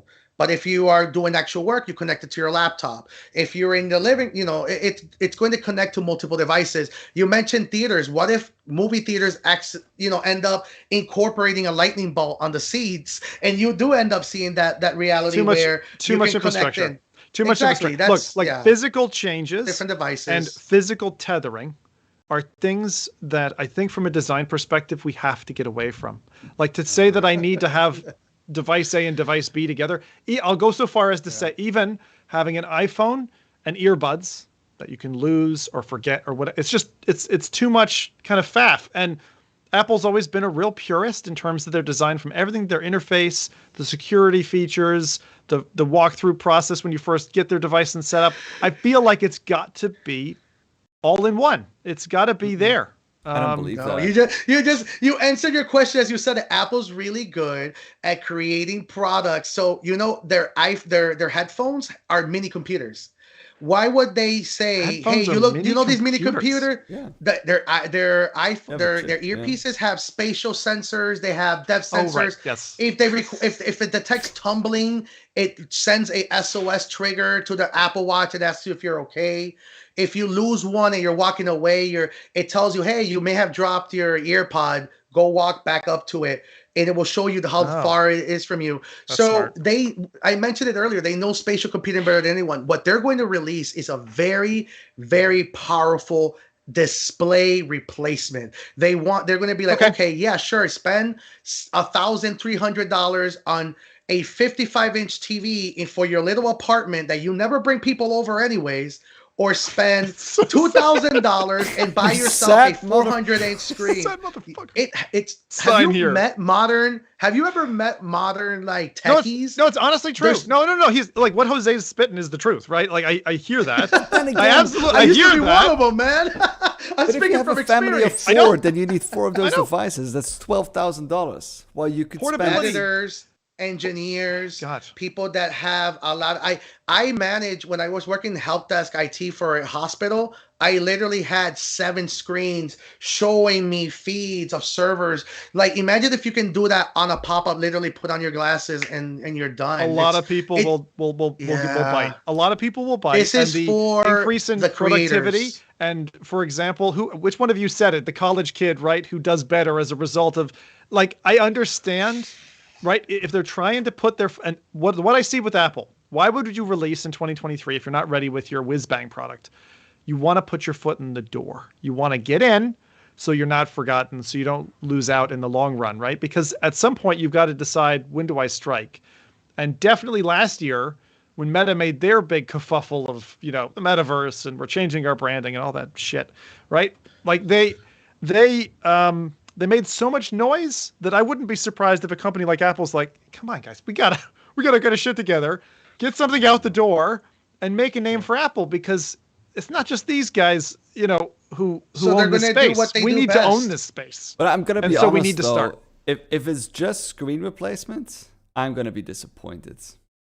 I would be the same. I would be the same. Why? I agree. It's a really good screen. Maybe you guys haven't bought a really good screen lately, but the HDR10, 120 hertz screen starts at about $600. But you can look at it with multiple people.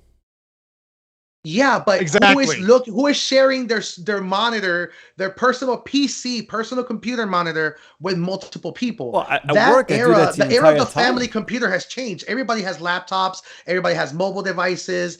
Nobody really shares screens like that anymore. No, that's not true. No way. They would have to change the entire system how I work. Exactly. Like, that's what they want. Entire work. Yeah, but I understand that's what they want. But if they come out and say, like, this is our device, it replaces a screen, me as a business owner, I'm not going to say, I'm going to invest in this and wait for the ecosystem to be developed. Unless you get told that your employees will now have 100 screens of work in front of them at all times, and you will be able to get an update of all the screens that they're looking at. See my screen too when I show them something. All right, lads, I'm going to tell you what. I'll tell you what. We're all very animated on this. I'm so glad. That was the first of 6 small news bites in the quick news. All right, I'm going to... How is this not a main topic? It kind of is. I cheated it and I put it forward because honestly, as I said, it's kind of a flogged horse. We've talked Apple before. I wanted to get it out of the way so we could talk some new stuff too. But I'm glad you were both animated about it, opinionated on it. It makes for a good podcast. I've enjoyed our 3-way fight. What was I was saying? What? Oh no, I said call me Tim. I know he listens to the podcast. I'm sure. Thanks, Mr. Cook. Okay, so anyway, if you're interested in Apple tech, tune in to the WWDC showcase. That's at 10 a.m. Pacific time, Monday, June 5th. Okay, so that's coming. Now that's very much AR and VR all blended into one at a price point that many of you will find impenetrable. Some of us who are Android users are probably also going to steer clear just for that reason alone. I used to be in the Apple ecosystem, and if they bring something killer, they might draw me back. I don't know. Let's see. Those wins are going to have to be pretty strong. So with that, with AR finally coming towards our lives in perhaps a big way, let's talk a little bit about what Niantic has been up to, for those of you who are big into AR gaming. Now, there's not many AR gaming titles that are out there, but Niantic have a really strong pedigree. They started with Ingress, they went to Pokemon Go, Pikmin Bloom, which was another one where you were collecting flowers, and now Peridot, or Peridot, however you want to pronounce it. This is kind of an AR Tamagotchi is probably the best way to describe it. This game has launched. You can get it both on the Apple Store and Android stores, Google Play. The coolest thing about this tech, and it's to some extent in support of where we're going with AR, is the ability for smart sensing in the environment. So being able to, on both of those platforms, not just an iOS operating environment, be able to sense, for example, that there are flowers in your environment and have the creature then react to those, maybe pluck something out from a group of real life flowers overlaid with an AR creature who's wandering around. You also have an ability for kind of depth of field trickery. So for example, the creature can plonk along your desk, this little cute thing that you hatch and grow up over time, and it can duck behind a monitor. And then come back out again. So it knows what are objects. It's not perfect, but I've played with it. And that part is kind of neat. And the idea of, again, a virtual Tamagotchi that would follow you around is kind of neat. I feel like the form factor, though, and I'm sure Rowdy will feel this as well, is like Pokemon Go, you're trapped on a mobile phone screen on your cell phone. You're walking around. It feels really dated. And at this stage, it feels really antiquated. So right now, I'll say for Peridot, my impression on this is that it's kind of totally passable. It feels like an enhanced version of Pokemon Go, and I didn't feel any real attachment to my creature, although some people out there are saying, hey, it's good fun. Game said... I just press I'm intrigued. I think this kind of tech is fun and nice to play around with. So I'll one thing it's good about Rowdy is that at some stage it tells you like it's, breadcrumb trail telling you to upgrade, and as you're learning the game, it says go outside. Now, I said, feck that. I'm like, nah, bruv, I'm good. I'm not going outside. I Does did it that say in like right Pokemon at the Go. splash screen? What? Does it say it right at the splash screen, or is that like their tagline? Go outside. It's like they feed it to you in objectives. It's like, oh, go for a walk, and it's like do 6 kilometers of walking or something. And I was like, That's yeah, cool. no, I'm good. But it's very similar. If you've played a We'll not Niantic be game doing before, you've got the overlaid map, you've got things you can do, and it seems like as well, if there's people in your local vicinity who have pets, have virtual pets, your pets can mingle. So it's like, you have a dog, I get a dog. Our dogs can get to know each other. I don't know if you can make friends through that. I haven't gotten to that point yet. I've only played with it for about a week.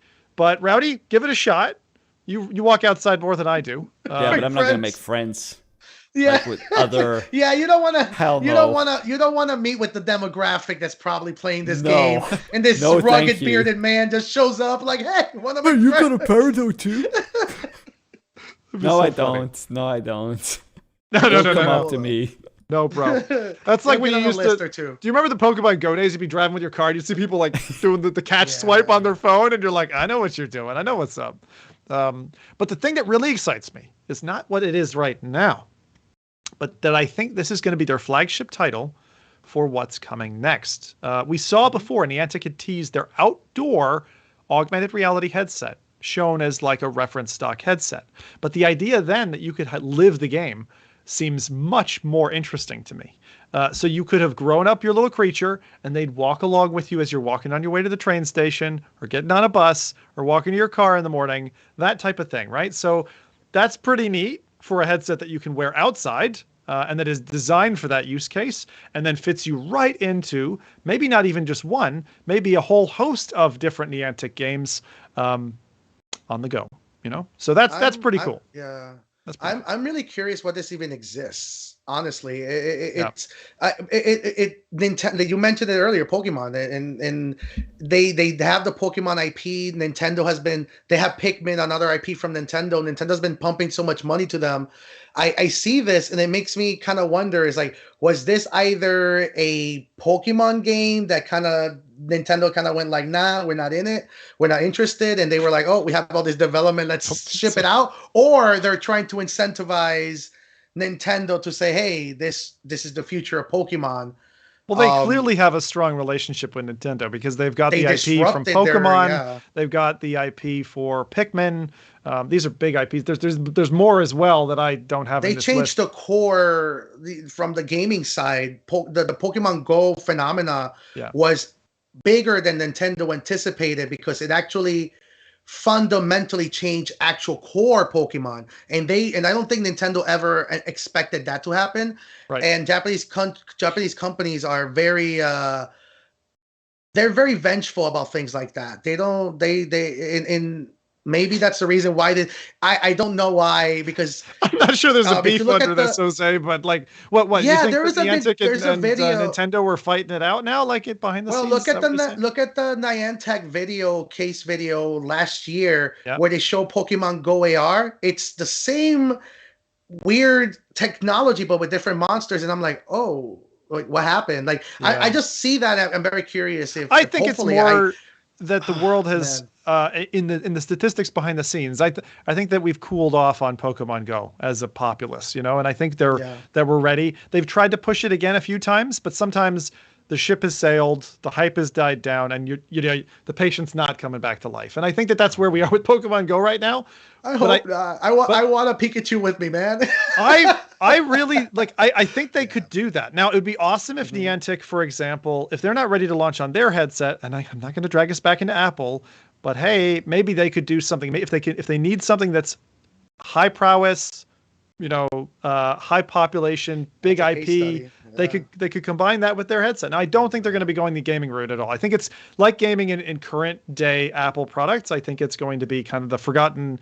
It's the 14th thing they say in the keynote. It's like, oh, and you can game as well. Here's 3 games, and let's get on with it. Right? Crush. It's not a lead seller for it, but I am looking forward to seeing if walkers and joggers and all that kind of thing might have a headset that accompanies them, and when they're on their run. I think that would be really cool. So that is Peridot. Peridot, a new AR game for you if you like virtual pets, which I've been waiting for us to get any decent virtual pet in VR, and still not yet. Okay, let's get on to some VR game news. So a couple of kind of dicey things that have been announced recently. First one, let's start with Demeo Battles.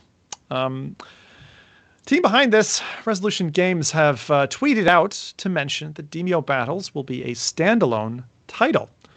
Bit of a shocker, actually. So we've heard about this for some time. It's meant to be some kind of PvP Demeo battle where you've got, the characters of Demeo fighting off against each other. So you can actually not just go PvE, but instead you can go against each other. They've released a whole bunch of different chapters, different books in the Demeo universe that have been quite successful. And now their next foray is to develop, oddly, a standalone title, which in the immediate term seems like might be shooting themselves in the foot. So I thought I'd tease this out with you guys and figure this one through. So why on earth would you make Demeo Battles, this PvP mode for Demeo, standalone? Why would you make that all by itself? If you're unlocking stuff while you're playing the normal VR board game, you're loving your character or whatever, they're presumably the same set of characters, and why would you make it a separate product? Money? Just to go get sales? Nah, I don't think that would make a lot of sense.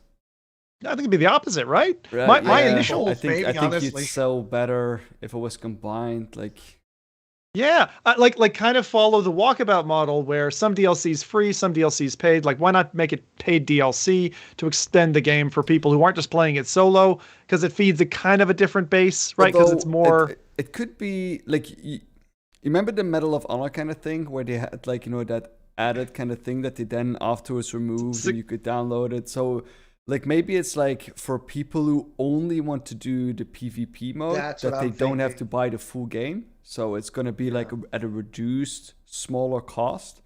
Maybe that is the intention. Engagement so costs, it's cheaper to get in. So like, for example, sell that for a tenner, and then you can just jump into that if you think that sounds cool. Like you're into Smash Bros, but you want to do it with Demeo characters, and you're like, yeah let's just do it. Because you won't get any of the stories, any of the the special kind of maps or whatever. It is just only the PvP mode. Free to play model. Yeah.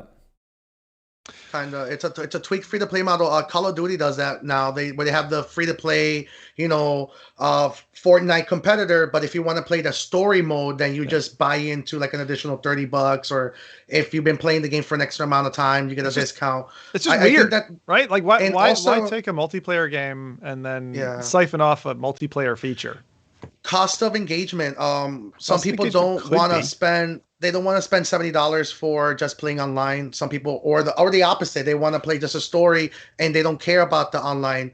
And the online games, the messaging has been so tarnished because there's so much free to win stuff happening now. So there's also messaging, and also VR titles.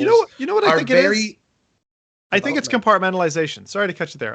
Go ahead. I think they're because of tweets that Resolution has said before, and I don't know anything secret.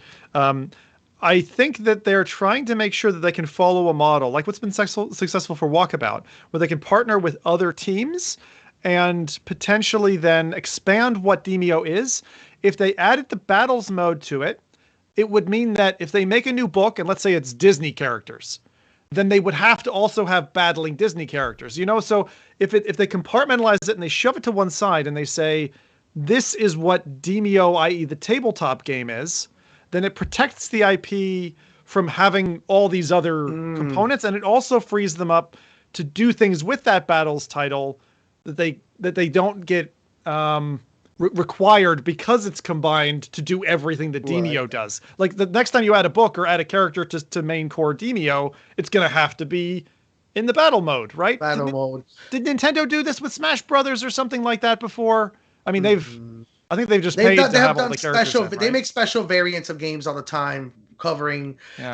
I think that's exactly where I was thinking, but not because of licensing. I was thinking more of development. I think they're fundamentally very different games that just stacking up different engines on top of each other would have made it like a bigger, maybe overall download size. And they're like, maybe we're working with a bunch of different studios, and the quality assurance just makes sense. Saying, hey, PvP, this team handles it. The core game is handled by this team, and so forth. And they are able to do exactly what you said, which is expand the lore, the brand, and the.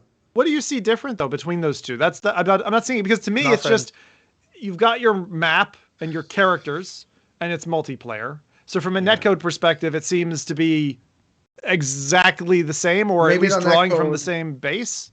Maybe not. Maybe. I don't want to. It's very. It's gonna be tricky for me to say this because I'm definitely not. The Resolution is one of the best development studios out there. I love them too. But it could really be. It could really be a development limitation. Maybe they don't really have an efficient way for them to connect all of these games.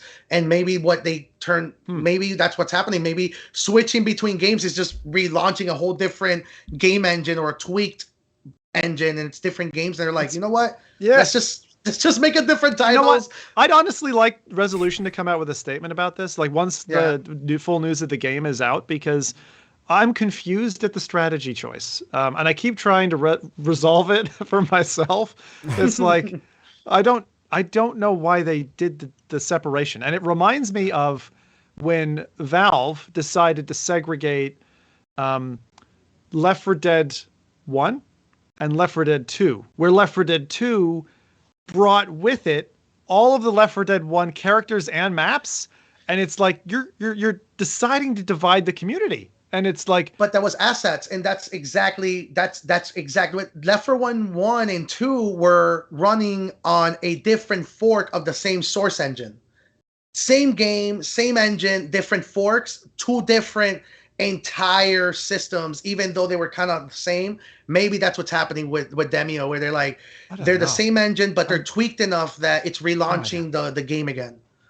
I have no idea. Yeah. Again, we're kind of guessing here to some extent, but the weirdest part for me, and this is like the podcast of weird tweets, like tweets with mystery attached, unsolved mysteries.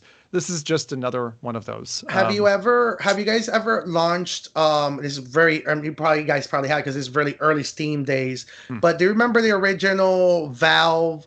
I don't remember what it was called. The Valve Aperture for the VR. They showed you a bunch of different VR games for the Steam. The Lab platform. The Steam. Yes. Oh, of course. The Lab. Yes. Have you ever seen the actual Lab launcher where it's actually one game and there's actually 30 different games that you can actually manually execute? The Lab launcher. I mean, I know it used to pop up in a window, but what do you mean Lab launcher? So the Aperture game was actually one game that actually launched multiple different executables.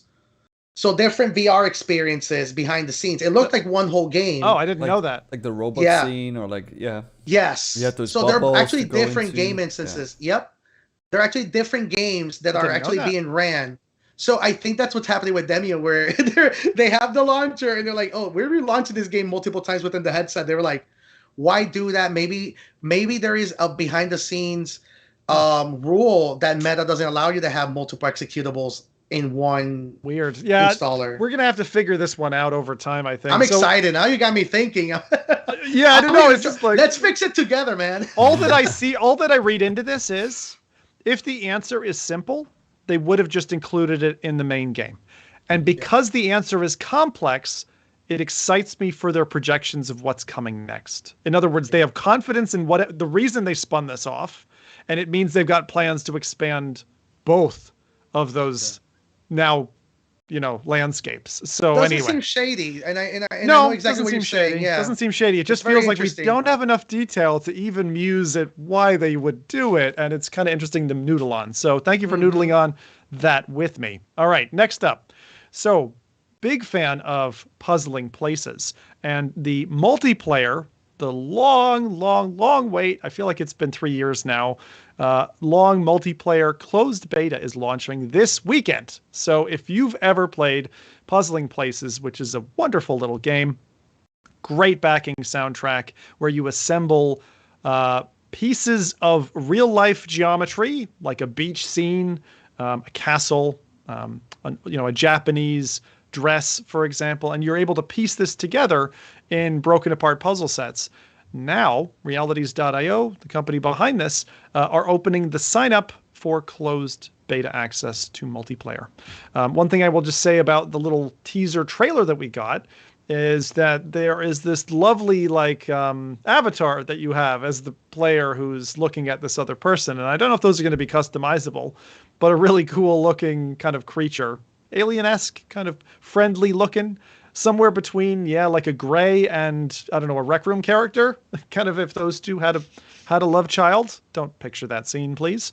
I'm sure AI will do that for us in a couple of years. But I have to say that Azad and his team have been working on this for the last couple of years. Looks really fun. And I can't wait to assemble big puzzles like with my wife or kids so that when I'm going puzzle insane, which Rowdy has seen plenty of, I can do it with some friends. Maybe even friends afar. There you go. That's that one. I think they've even got 1,000-piece puzzles now, which if you take on like a castle where it's just a bunch of gray bits and some greenery like trees that have been scanned, it looks like LiDAR scanning. My God. Yeah, you have to have you can start on that. You can start on that this weekend after you finish Firmament. yeah. Immediately after. Rowdy's my taskmaster, right? Hey. Speaking of games that Zim loves that are from his past last couple of years, T for God by Void Room finally has a release date, which is great. But even better than that, they launched a new isometric trailer, which I've never seen before. We have very few of these room scale games, and even fewer that are this special kind of impossible spaces geometry, non-Euclidean space, where space folds in on itself and you're confined to your little grid. So they feature this little robot walking about the space. It shows how T for God actually works. Normally in T for God, you have a kind of, I'll call it an accordioning 9-box grid that fits to your play space. So corridors are either a bit more narrow or a bit wider if you have a bit more room to play with. Great if you have a nice big indoor area that you can play around with. And even if your space isn't perfectly square, you can still avail of T for God and have good fun with it. So I recommend people check this one out. But that's releasing on July 19th. I'm so glad that's finally coming. If you like things like Eye of the Temple, for example, or going way, way back, what was that one? Not Unseen Consequences. Shoot, I'm not remembering the Steam game. There was an original one where you had to get on hands and knees and undo grates with like a little screwdriver and crawl through them. I've never seen that. It's going to bug me now. Someone in chat's going to know that one for me. So thank you in advance for bailing me out. But that's T for. Have you guys gotten a chance to play T for God before? I don't know. No. I've never played. I mean, I've seen you play it, Tom. But I've never tried it myself.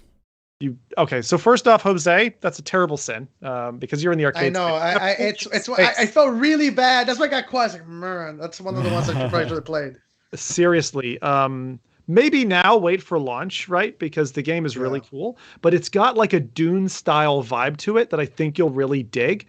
The idea is that you're like a mercenary, and his wife went to I'll call it the King of the Kingdom because I don't know if they're given a name. And then was killed like on the spot or whatever. And so he's going to get revenge, but he has to travel almost like in Half-Life Alyx where you've got the Spire, the Citadel. You've got to travel all the way to there. And so you have to do that through this impossible room maneuver. And so you're going through all these robots and you can befriend little robot dogs to be your buddy and take out other robots. And like the whole thing, it will bend your mind in a way and you will forget where you are, just like in a location-based experience. But the fact that it's custom to your local space and you can kind of do it anywhere, this has to be homework for you. In the next 2 months, please put T for God down. I want to hear how you find it because you can get lost. And like when you come out of the headset, you have no idea which way you're oriented. And because it's really like almost monochromatic, it's very like low color. It's not bright and vibrant. It's like almost like a sepia filter or something. It's got this great steeped feeling, like very low story. They're not telling you a lot, but what they don't tell you is there. It's like it's there as part of this progressing through this map.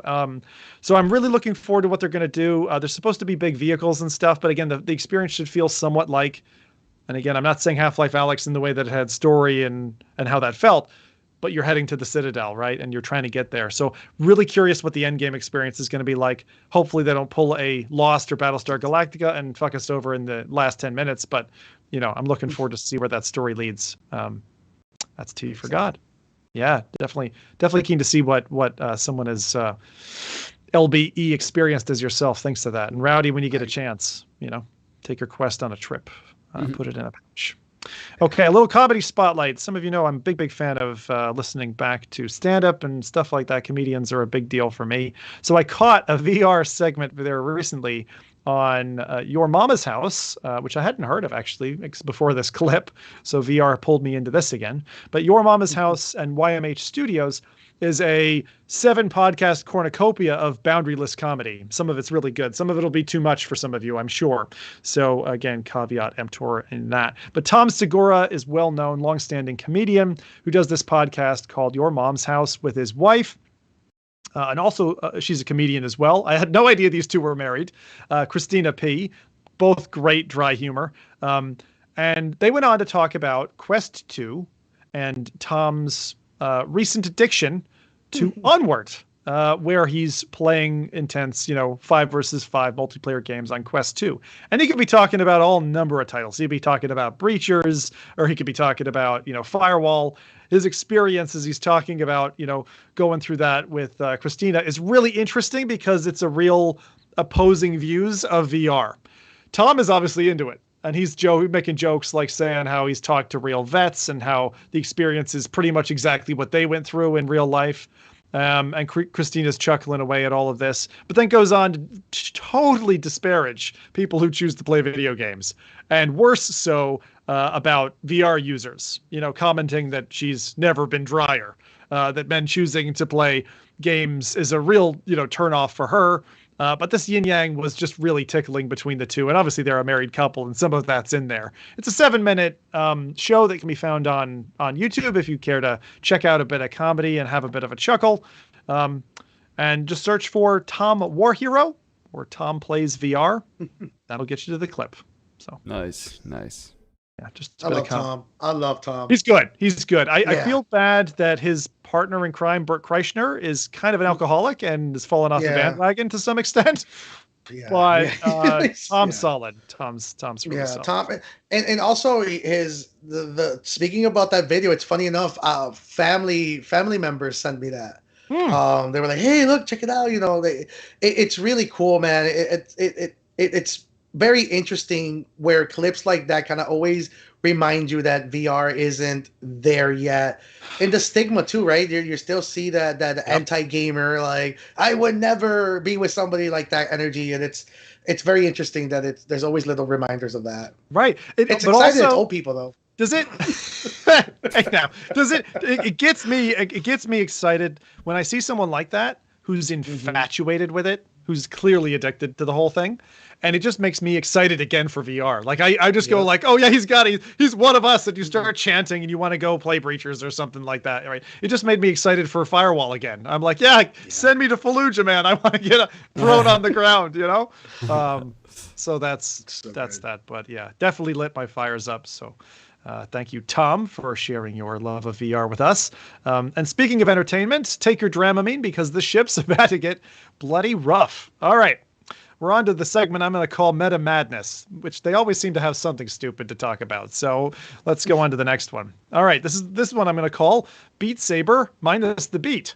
The lead music producer, Jaroslav Beck, who's been a real push, real drive behind Beat Saber since it started, is moving on.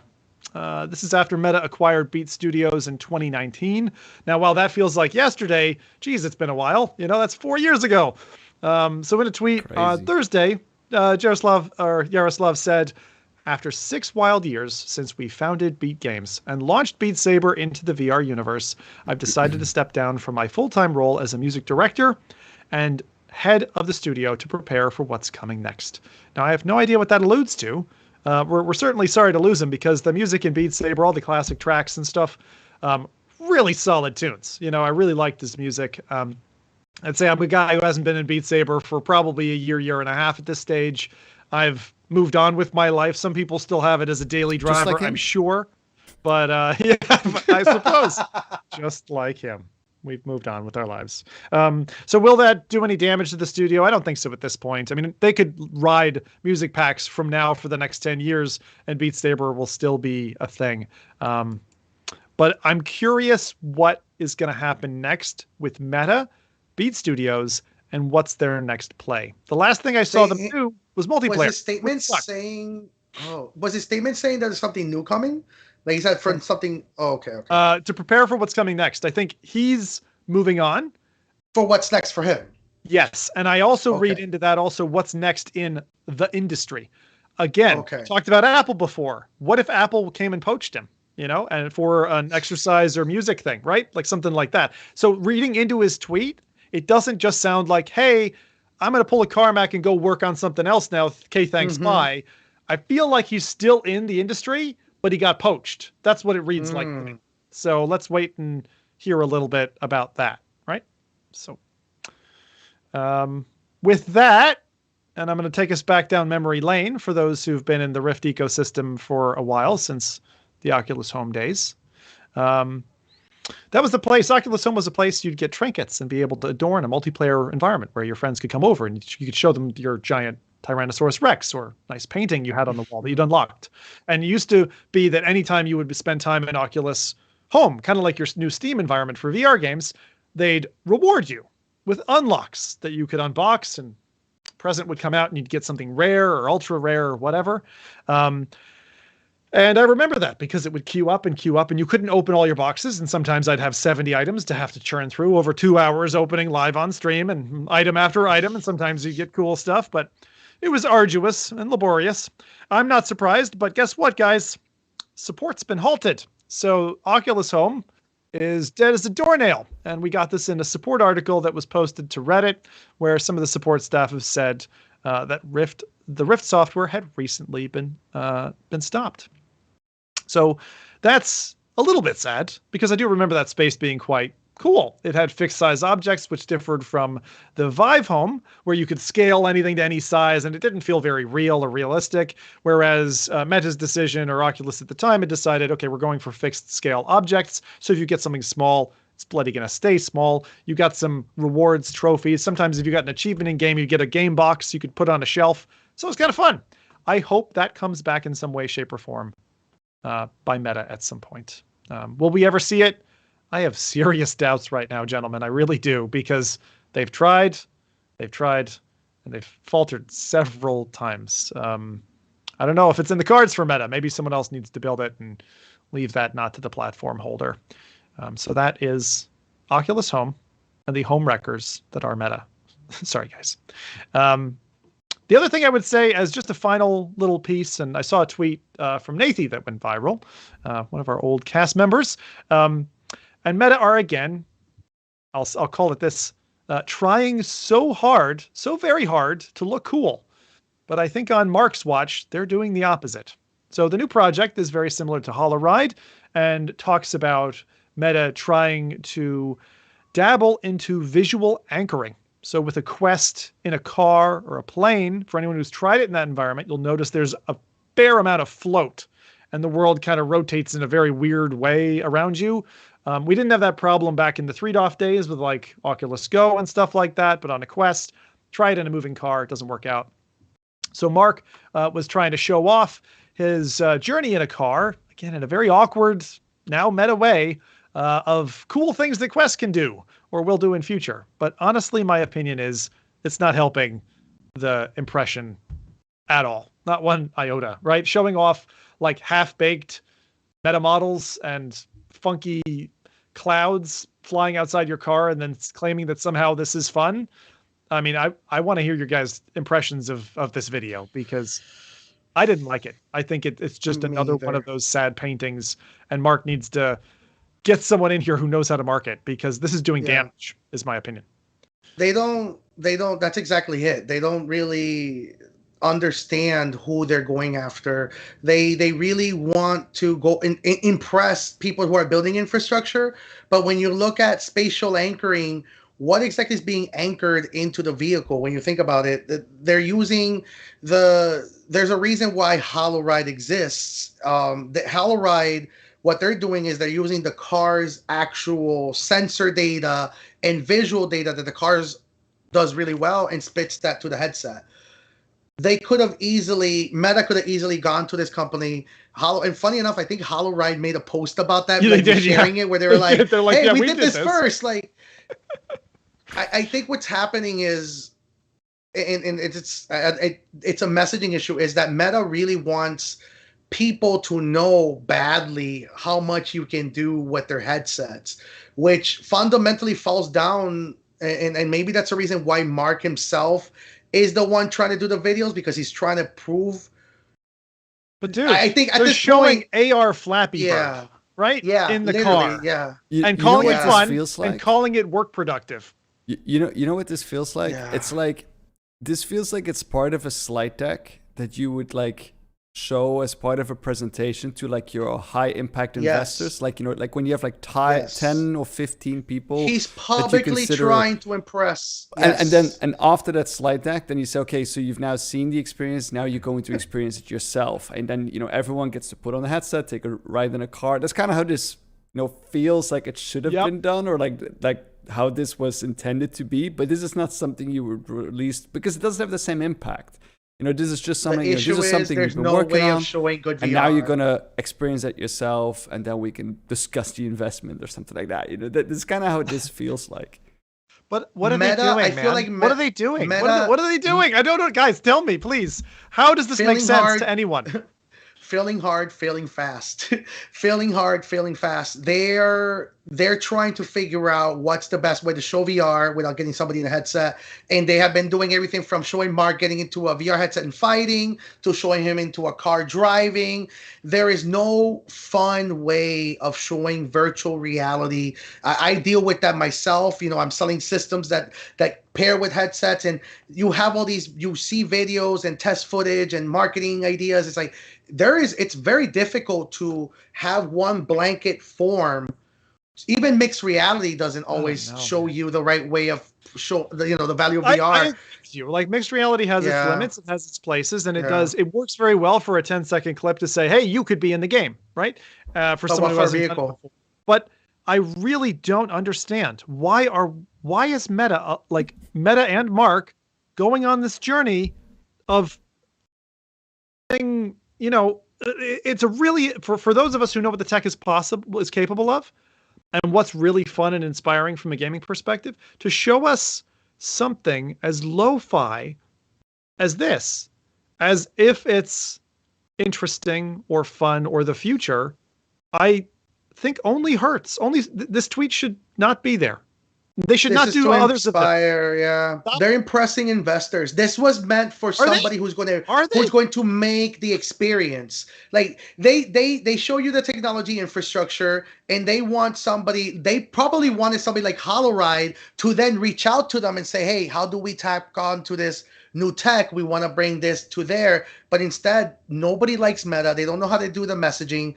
This is them publicly trying to impress investors that their technology can do a lot of things.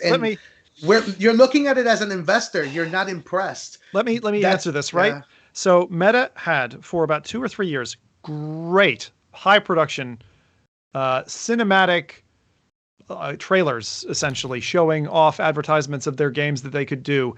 And I thought those did a great job of showcasing and giving you that feeling of, oh, what is it like to be in VR, right? Even if it was a little bit on the cinematic side. But what I don't understand is why they don't show more of human reactions. Like, humans and our mirror neurons fire off when we see another human react. Like, if you want to get somebody who hasn't touched VR before or bought into it, show them somebody who's trying VR for the first time or trying an experience that's actually well-developed, delivered. They've got plenty. They are the market leader. They've got plenty hardware, plenty software. That comes show back that stuff off. That comes back to that part where we said that there's a shift in like the target market. Like, Meta used to make ads for consumers, you know, people who would buy their product or that specific game or that specific experience. And now it feels again there's that shift, you know, towards a business environment, people who are going to develop applications using their technology. Because this ad, again, this is not targeted for, you know, anyone wanting to For us, consume or play no. Flappy Bird in VR. It's more again And aimed also, at an investor or someone who's using technology. and thinking about and back to what Zim mentioned before you, Rowdy, which was exactly they made really good trailers for games and yet they stopped. So clearly they saw something in their charts.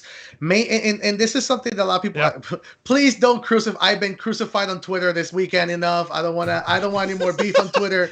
But I'll say this. I'll say this. Cut in half. Go on. And I'm going to carefully say this. Meta probably won the VR gaming industry. And the reason I'm saying that is that halfway through their messaging and adoption, they pivoted to business. So maybe they realized, I think we dried up the well when it comes to gaming adoption in VR. Now let's go off to the next forefront. And they're realizing that Apple is coming. Apple clearly is going after the creators and the developers and the infrastructure people. And Meta's realizing, oh, this is how adoption is going to go. And they're scrambling. That video with like they are scrambling. That's what it feels like. It feels like they're scrambling, and I don't like seeing that. I don't like seeing that because they've been in this space now, right, for a good solid 10 years, right, counting all the way back to Oculus's early days, and it's like you need to show it. You need to feel like you're the heavyweight. Now I know they're going to be scared of Apple. You should be always scared of Apple. Yeah. But it's interesting to see that because you have those two now knocking on the door. Like you have I mean, we could safely say that at this point, the leader in the market, being it business, being it gaming, that's Meta, right? But now we got PlayStation, banging on the side of the gaming. And then we have Apple trying to take a chunk of that business kind of stuff. And Meta is kind of they're left scrambling. Like they're going to have to choose, I think. Or, I mean, maybe they have the resources to go for both. But it's interesting to see this new kind of era come where, Meta has been leading the pack for so many years now. And now you see other big players coming up that's going to maybe change that entire market position, which is interesting. Yep. I love that. I like that three-way though. I mean, I know at one point. I love three-ways. The best. Not this three-way, man. There's gotta be more girls involved. We need Adam. God damn it. But she's gonna have fun listening back to this one now. All right.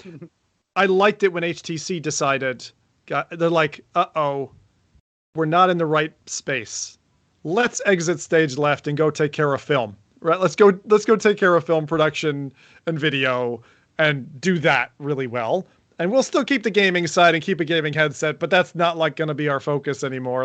I find that interesting. I feel like they're still hanging on though. They're alive, but they're limping at this point. Will they come back in the same kind of strength that they had when they really took a lot of the fanfare away from Oculus when Oculus stumbled with the Rift CV1?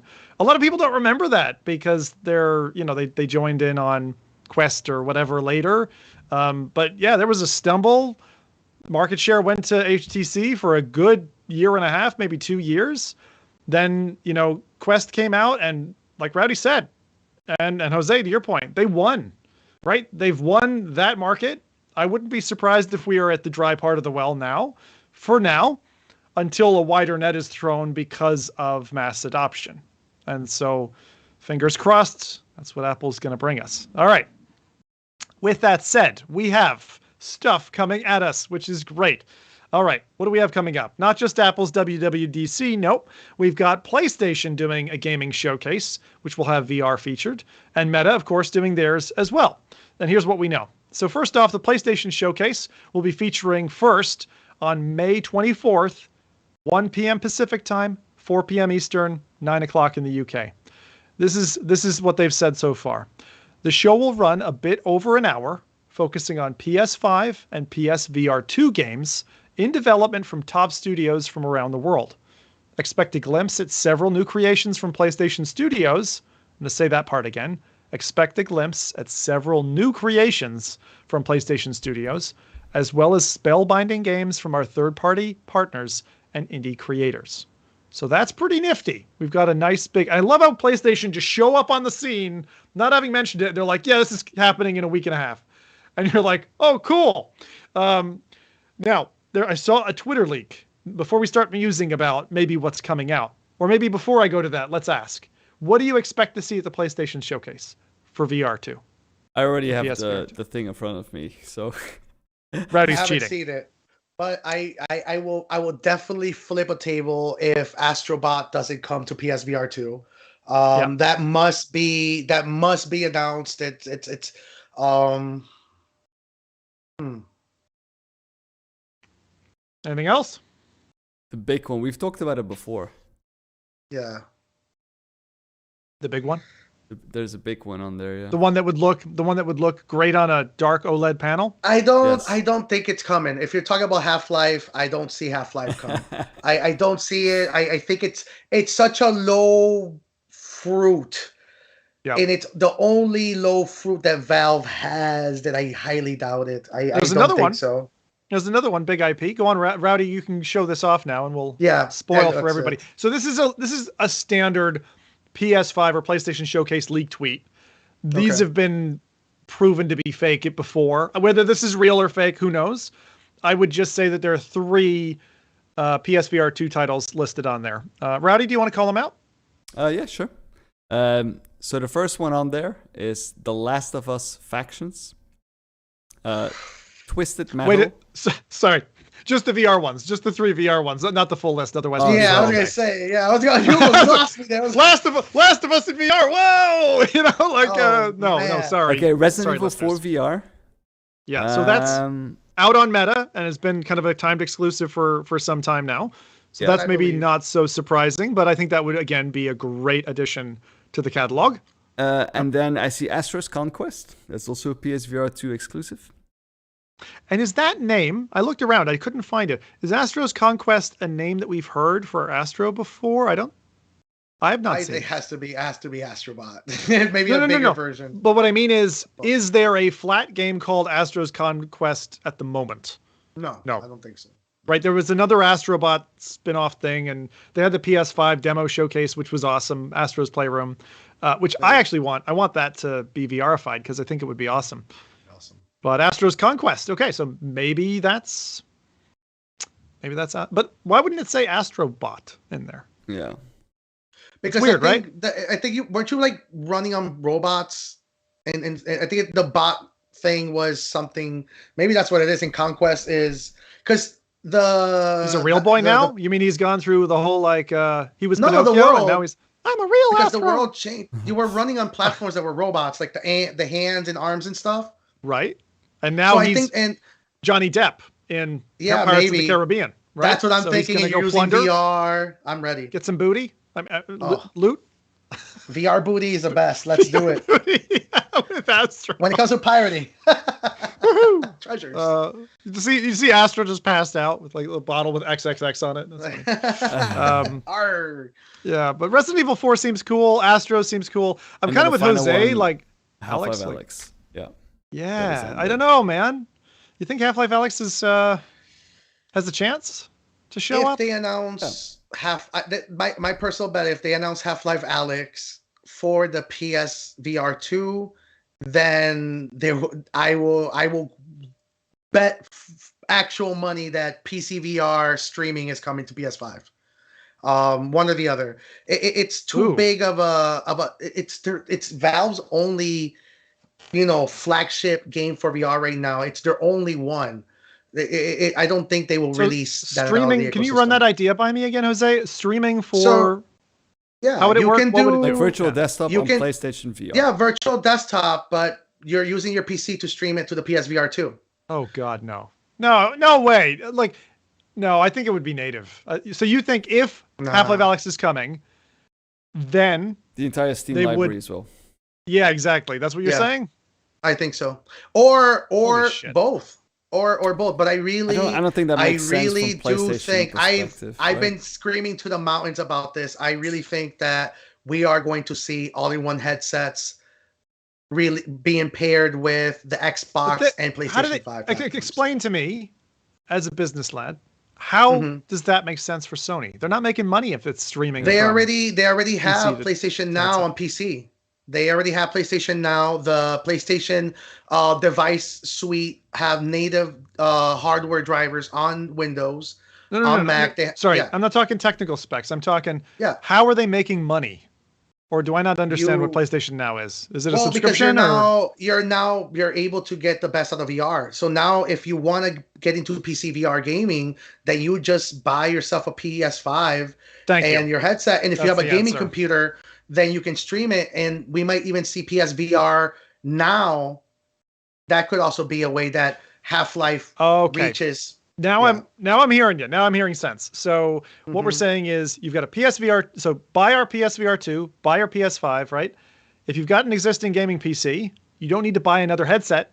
You just buy the Sony one, and you now have open door access to that whole library. Yes. And so you're saying that Sony's appetite and whatever they're making, I feel like they're still getting too little of a sliver on the sales of the PS5 and the PSVR 2 for the damage, right? The damage that would be dealt by allowing licensing on Steam, including Steam sales and stuff like that, to undercut their sales on the platform more than it's happening now. So that's why I think it's unrealistic. What if they allow vice versa? What if you can also play through Steam VR, PS5 streaming, and now you're able to get some kind of value on both sides? But I really don't think that's going to happen. I really think it's going to be PS5 streaming from PC, and you can play PC streaming to the PS5. Okay. I think that's going to be the way to go. It makes sense for them. They already have PlayStation 5 and PlayStation titles on PC ecosystem.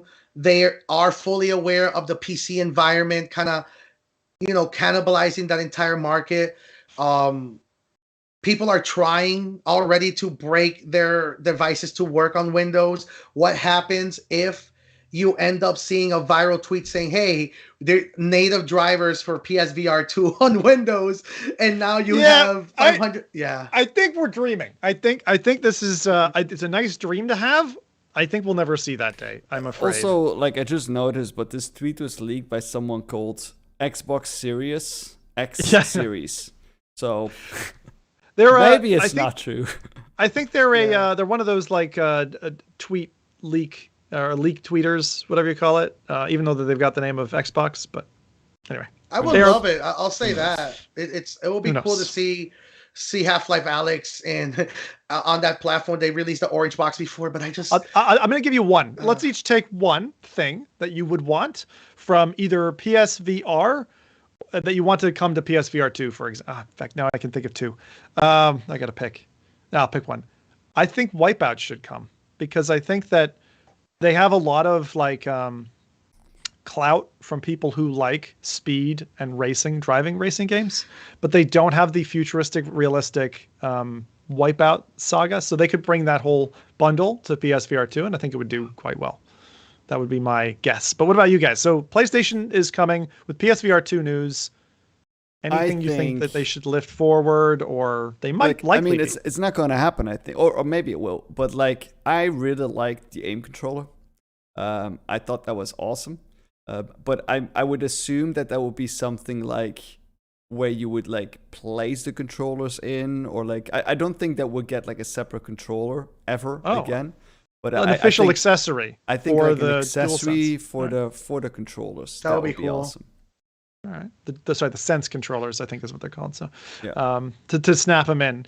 Yeah, that would work well. That's good. What about you, Jose? So the wish list, something that I want to see, or something that they should do. Well, you can wish list or something coming back from PSVR, for example. Okay, my wish list, because I'm it's going to be an hour long. No. Just one small thing. I really want to see Ape Escape. It's one of my favorite PlayStation games.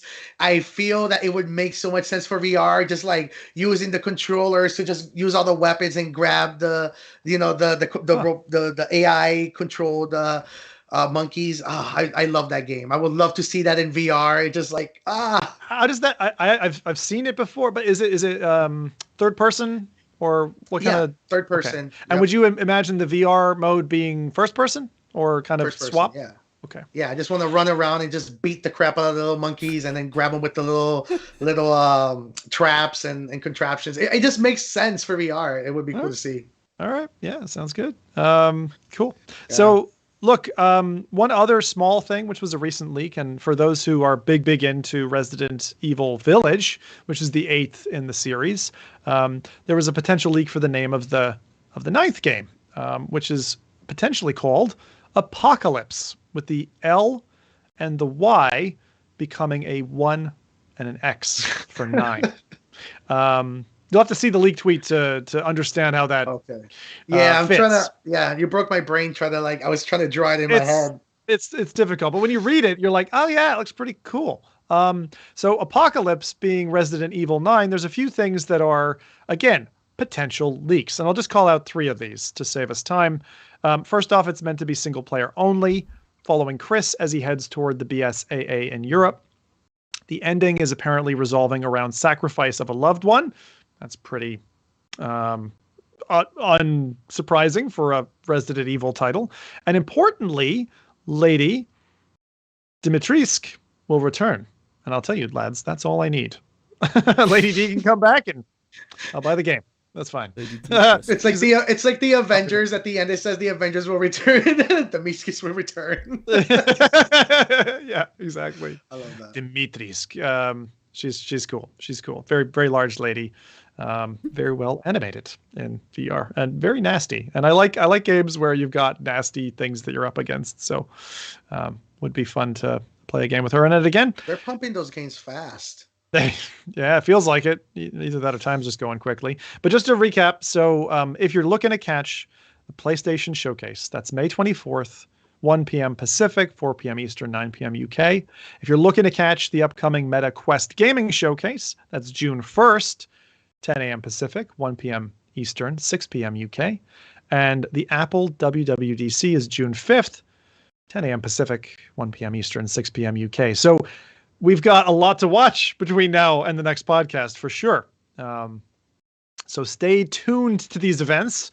I would recommend, if you can, watch them live. It's fun to see people's reactions live in chats and stuff like that going, or watch somebody who's broadcasting them and rebroadcasting those events somewhere on Twitch or YouTube or something. That's quite fun.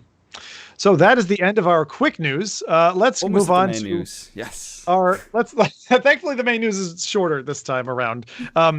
So let's step off our steam engines, remove our top hats, and take a wee break to share the spotlight with one of our second sponsor for this podcast. Well, if your mother didn't teach you that it's rude to point, then this game is for you. Rogue Ascent VR is I like to call it a Rudy 2D point and shooty game that takes avail of your finger guns and puts you in a futuristic environment while looting and shooting your way through a jam of fun-filled fights. You're up there in space, might as well make a show of it.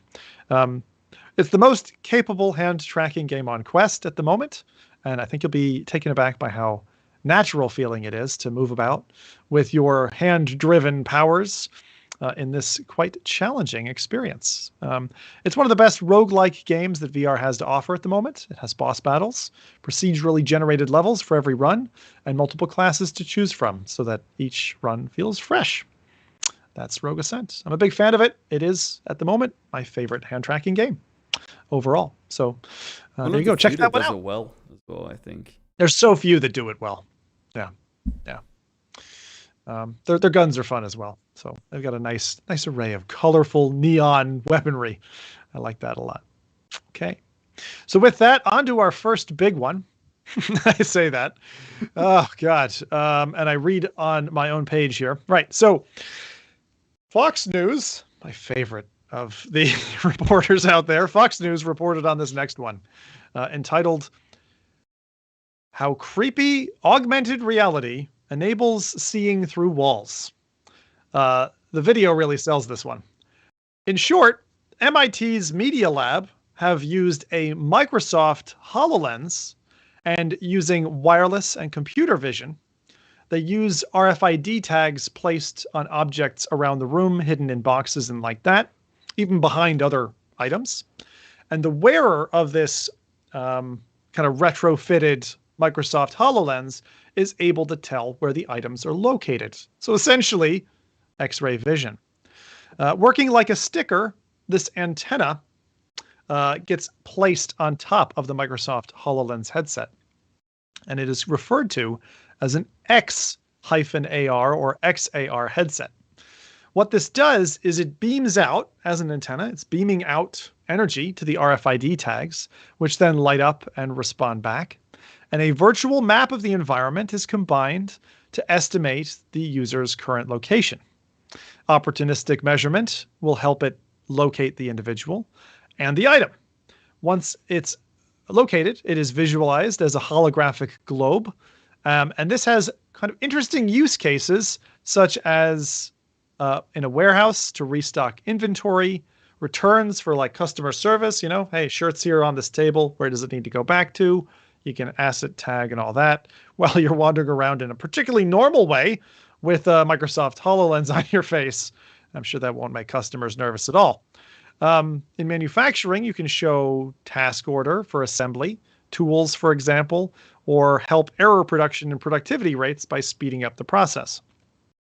As an additional bonus, you get to have a Batman costume for your kids at Halloween, because this thing looks really, really bizarre. Yeah, and that's kind of it. That's our X-ray vision. That's going to help us tide over until we truly can walk around with an X-ray headset patch. Unfortunately, as some of you close to these kinds of devices will know, in recent times, some of the bigger manufacturers of phones have had to remove depth sensors from their phones. I remember OnePlus having to make a real hard right turn all of a sudden because they were able to see through clothing. It's like, oh, I can see your underwear. Oops, maybe I shouldn't be taking selfies here. And so they had to take the depth sensor as well, as I think it cost, and perhaps those reasons, out of the MetaQuest Pro, kind of late in the day, versus their original build. I'm interested to see how this goes with the Apple headset and if they navigate around that as well. Otherwise, we could be seeing X-ray patches to our hardware devices in the future that enable us to see more than meets the eye. So that is our X-ray AR headset. That's kind of a nifty little tech thing there, so that's all right. Were you able to show that off, Rowdy, or did that not? No, there's an issue that I'm having with one of the scenes. That is why I've been trying to fix it, but for some reason the X-ray patch just went live. I think so. They messed it all up. Show it off. We'll show it off later if we're able. But I will demonstrate very briefly. It's a HoloLens with what looks like one of those flat, like electrical circuit board board I can show antennas. a part of it.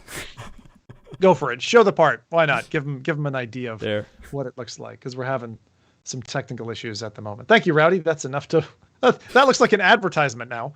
Like we're just... There you go. There we go. There's the Batman headset that we know and love as our AR. So if you want to see an X-ray vision, there you go. That's how you do it.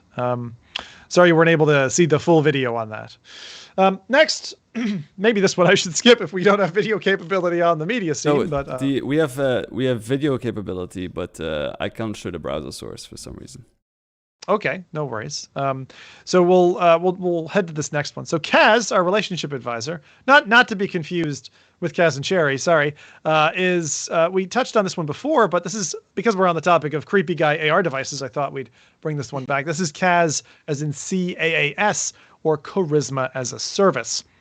This is now a picture showing a gentleman with a monocle, so just one eye, wearable, overlaying on some glasses, where ChatGPT output says you what to say on a date in case you get stuck for words.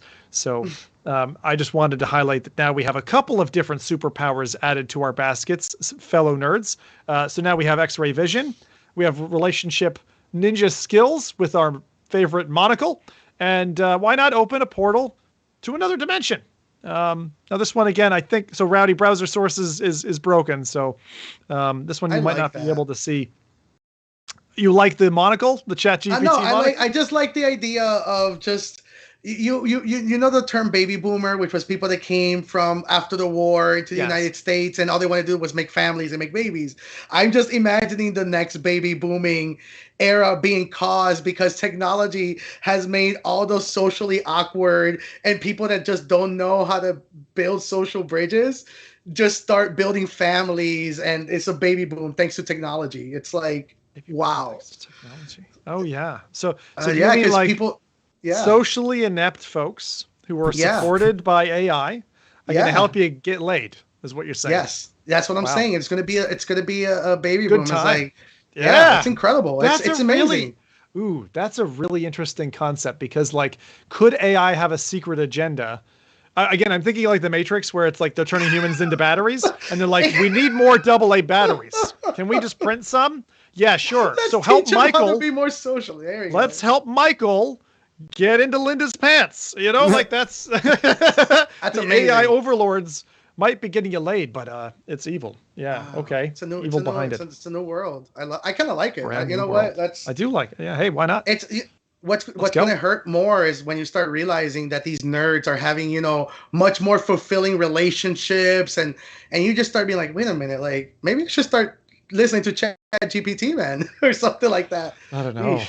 Yeah, difficult. It's kind of that same thing where, like, now we have VR and you can kind of pop out of VR, go touch grass and be like, hey, I remember what dirt feels like again.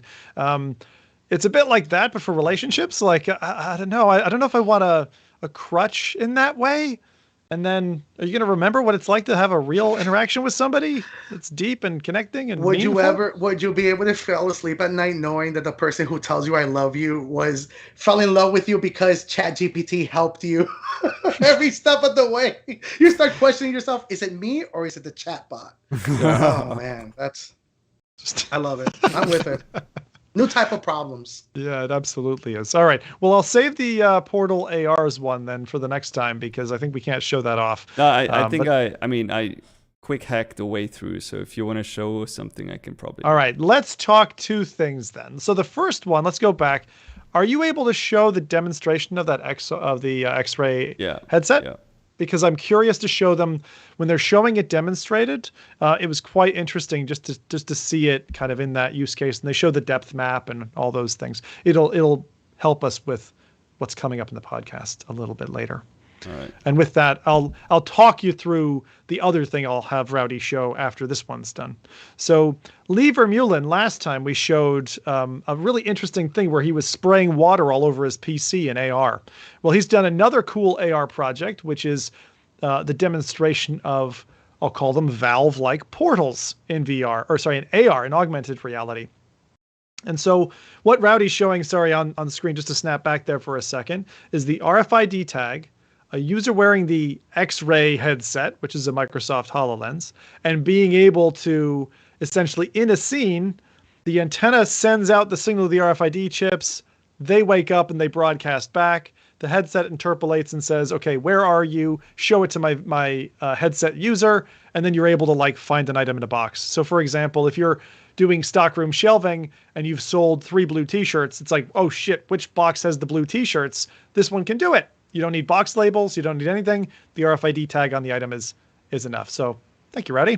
That was the perfect little showcase of how that technology works. And again, that's in the MIT labs. They're working on that one. So the next one I want to show you is portals in AR, which is worth seeing because we've been talking about all the cool things that AR can do today. And this is just showing a bunch of crates and miniature mugs essentially floating and passing through two seemingly room-sized augmented reality portals.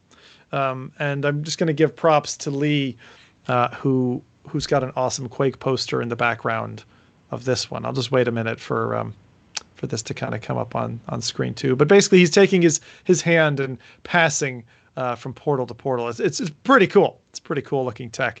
And honestly, the portals themselves look rad. So I look forward to playing with this in my new Apple headset once Tim Cook sells me on the idea someday. Okay, with that, let's talk about our second main topic because we've been here a long time and my stomach is eating me alive. So for our second topic, I wanted to spike the ball from famous YouTuber RK Brownlee, MKBHD, who featured and demoed Google Starline, which uses cameras much like what we saw in Xbox Kinect era to map you with depth sensors and then recreate your likeness on the other side of the virtual screen. So what you can imagine is, and Rowdy will show this in a moment, is you've got a booth type setup, almost like if you were going to go take a photo for a passport or a driver's license. So it's a bit like that. Just imagine a booth with a screen, however, in front of you where you see another person. And we've seen these technologies before over the last 10 years, but this is the first one where you've got the same technology that you've got in those VR screens, right? They show you 3D presence like the Nintendo DS and stuff, and they show you the pop out without actually any glasses on your face. And so these screens are tracking your eyes. They are demonstrating the subject and mapping the subject out in entirety. They're generating a composited light field behind the subject, and they give you full depth information. So through a parallax effect, when you're looking at someone, as if you were having just kind of a standard video call, but it literally looks like someone is sitting in front of you, and you can see their full form factor. And the coolest thing about this tech, I think, is the fact that you can make full on, straight, eyeball to eyeball eye contact with this other human form. And so it's tracking your eyes, and as you move your head, you're seeing the actual physical representation of the person. In the video, they show picking up a shoe and an apple, for example, to demonstrate to the other person. And in the flattened video, because your eyes are essentially getting different images to both eyes, it does break a little bit when you see the flat video format of this. But Marquez goes on to talk about the intricacies of the processing that are happening, the direct eye contact, the volume information of how that, as well as the real light time kind of composition. And aside from a few glitches in the Matrix, looks like a really convincing I actually thought it was interesting to see that the way they recorded this was by moving the camera constantly, because with when you're recording, you only have a single point of reference, of course, when you're recording. But when you're actually looking at it, that's how you perceive depth, right? You have two different images or two different light reflections in the case of a real world scenario that is displaying that depth, and it is what they do in the movies, of course, is display a different image on each eye by those colored glasses or filtering of the image. So yeah, it's kind of cool. Like I'm not entirely sure I understand how this works or how it's done, because I would assume that if you see the flat version with your eyes, that it would perceive, without you having to move around, it would give you the depth just because your eyes are in two different locations. So that's not entirely clear to me how that is. Predictive frames. Because I thought that by moving the camera, they're kind of simulating the two positions of your eyes, perceiving that depth in the video as well. Yeah, they're trying. That's exactly what it's doing. It's actually mapping out a literal 3D like image, and it's using predictive movements to kind of like guesstimate where you're going to be on the frame. So the 3D is kind of almost like rendering it how you're going to see it before it actually happens. So once you look at it from that angle, you can see the 3D. It's really like exactly like the 3DS did. The 3DS was actually anticipating what you were going to see because it's a game, right? So it was anticipating what the It's really cool stuff. But the thing is, they're doing this real time. So the person who's in the other booth, right? Their physical form is being fully captured. Right, it's their torso. It's not full body, but they've got their torso mapped, captured, modeled, represented in a model with all the composited elements around them, which is crazy because you're not actually looking like through a camera at a person. No, the cameras are modeling the individual and then presenting you the model. It's like, this is the final form, but it's close enough to reality that you're like, I'm looking at a human and I'm eye to eyes with that human, even if they're hundreds of miles away. And so my immediate thoughts of the application for this are like virtual hiring. You just go to an interview booth that's near you. Maybe the service is provided free. Google eats the data, and both company and the candidate can leverage that, for example. And maybe, and again, this is a little dystopian, apologies, but maybe you could leverage, the candidate's like interview history to save time, and also as a bit of a security gate. So if candidate Bob has decided to say, he used to work in a clinic 6 years ago, it can be tied into all kinds of fact checking, background checks. Like you can flag that. And this guy, to some extent, if he goes into one of these booths, he's fact checked while he's talking to, say, Jose, who's the hiring manager. And his whole history is being fact checked live while you're there sitting in the booth. You can even be looking at him in terms of, it's not NLP. What? Like just a human motion, like, is this guy telling a lie? All those kinds of flags, right? But to do a better job at interviewing a candidate. And you could use it for all other kinds of things, but that's the first one that stood up to me. Security is going to be a really big one. Right now, when it comes to like security for the next generation, we use fingerprints, eye print, voice recognition. Now, literal head shape, your cheek shapes are going to be used in these new layers of security, especially for interviews, for testimony, for witnesses, for remote court. This is exactly what they're going after. That's a great idea. Yeah. Remote court is a great idea. I no longer have to bring the person who's in jail to the court. I just bring them into a booth that's sitting in the jail, and they can sit there and they can look like they're sitting there. But guess what? They can't escape or make a runner, for it. Yep. So that's a great application. Now that I've seen the second video, I understand it more as well. When you said that it kind of looks, it defeats or it breaks the immersion a little bit. But it's if you look off center, right? If you're dead in the center of the view, because I can see the people like reaching out and stuff, then it looks in full 3D depth. No. So to the person who's in the seat, they can move around without their immersion breaking. What I was saying is the camera that's capturing it, as the person is moving around or the camera's moving, you will see it. You're unfortunately getting the left eye image, and then all of a sudden you're seeing the right eye image, and it looks like a hop, like a break in the matrix, and that's not what you see in the seat. No. The only part that breaks is like the way that the hair geometry for Marquez, for example, is it's a little bit like a bad model, like a LiDAR scan or something like that. It doesn't look quite realistic, and so it's pretty neat. I really want to try this myself in person at some point, right? Yeah. We're years away from it, I'm sure, but what's really one thing that he didn't mention in the video that I think is probably what the real magic that Google's going to probably hold on to it is the amount of bandwidth this doesn't take, because most of the data is happening on the hardware that's doing the predictive, upscaling. So you're going to be like, just imagine that applied to a bunch of communication technologies. That's the real stuff. It's AI is going to cost save bandwidth, clearly communication. It's really cool. That's the real stuff. I see your point, because instead of needing to send all that information, we're just interpolating what his 3D form is, and we basically flatten it to this is his object, and all we have to then do is have a bunch of nodes on him that are detected, and as I move, I don't need to send all that information down the stream. I just need to say X has gone from 250 to 720, and that's it. I was in this podcast, I think, one of the earlier podcasts that I started when we talked about Microsoft Mesh, which was like the really cool volumetric Microsoft.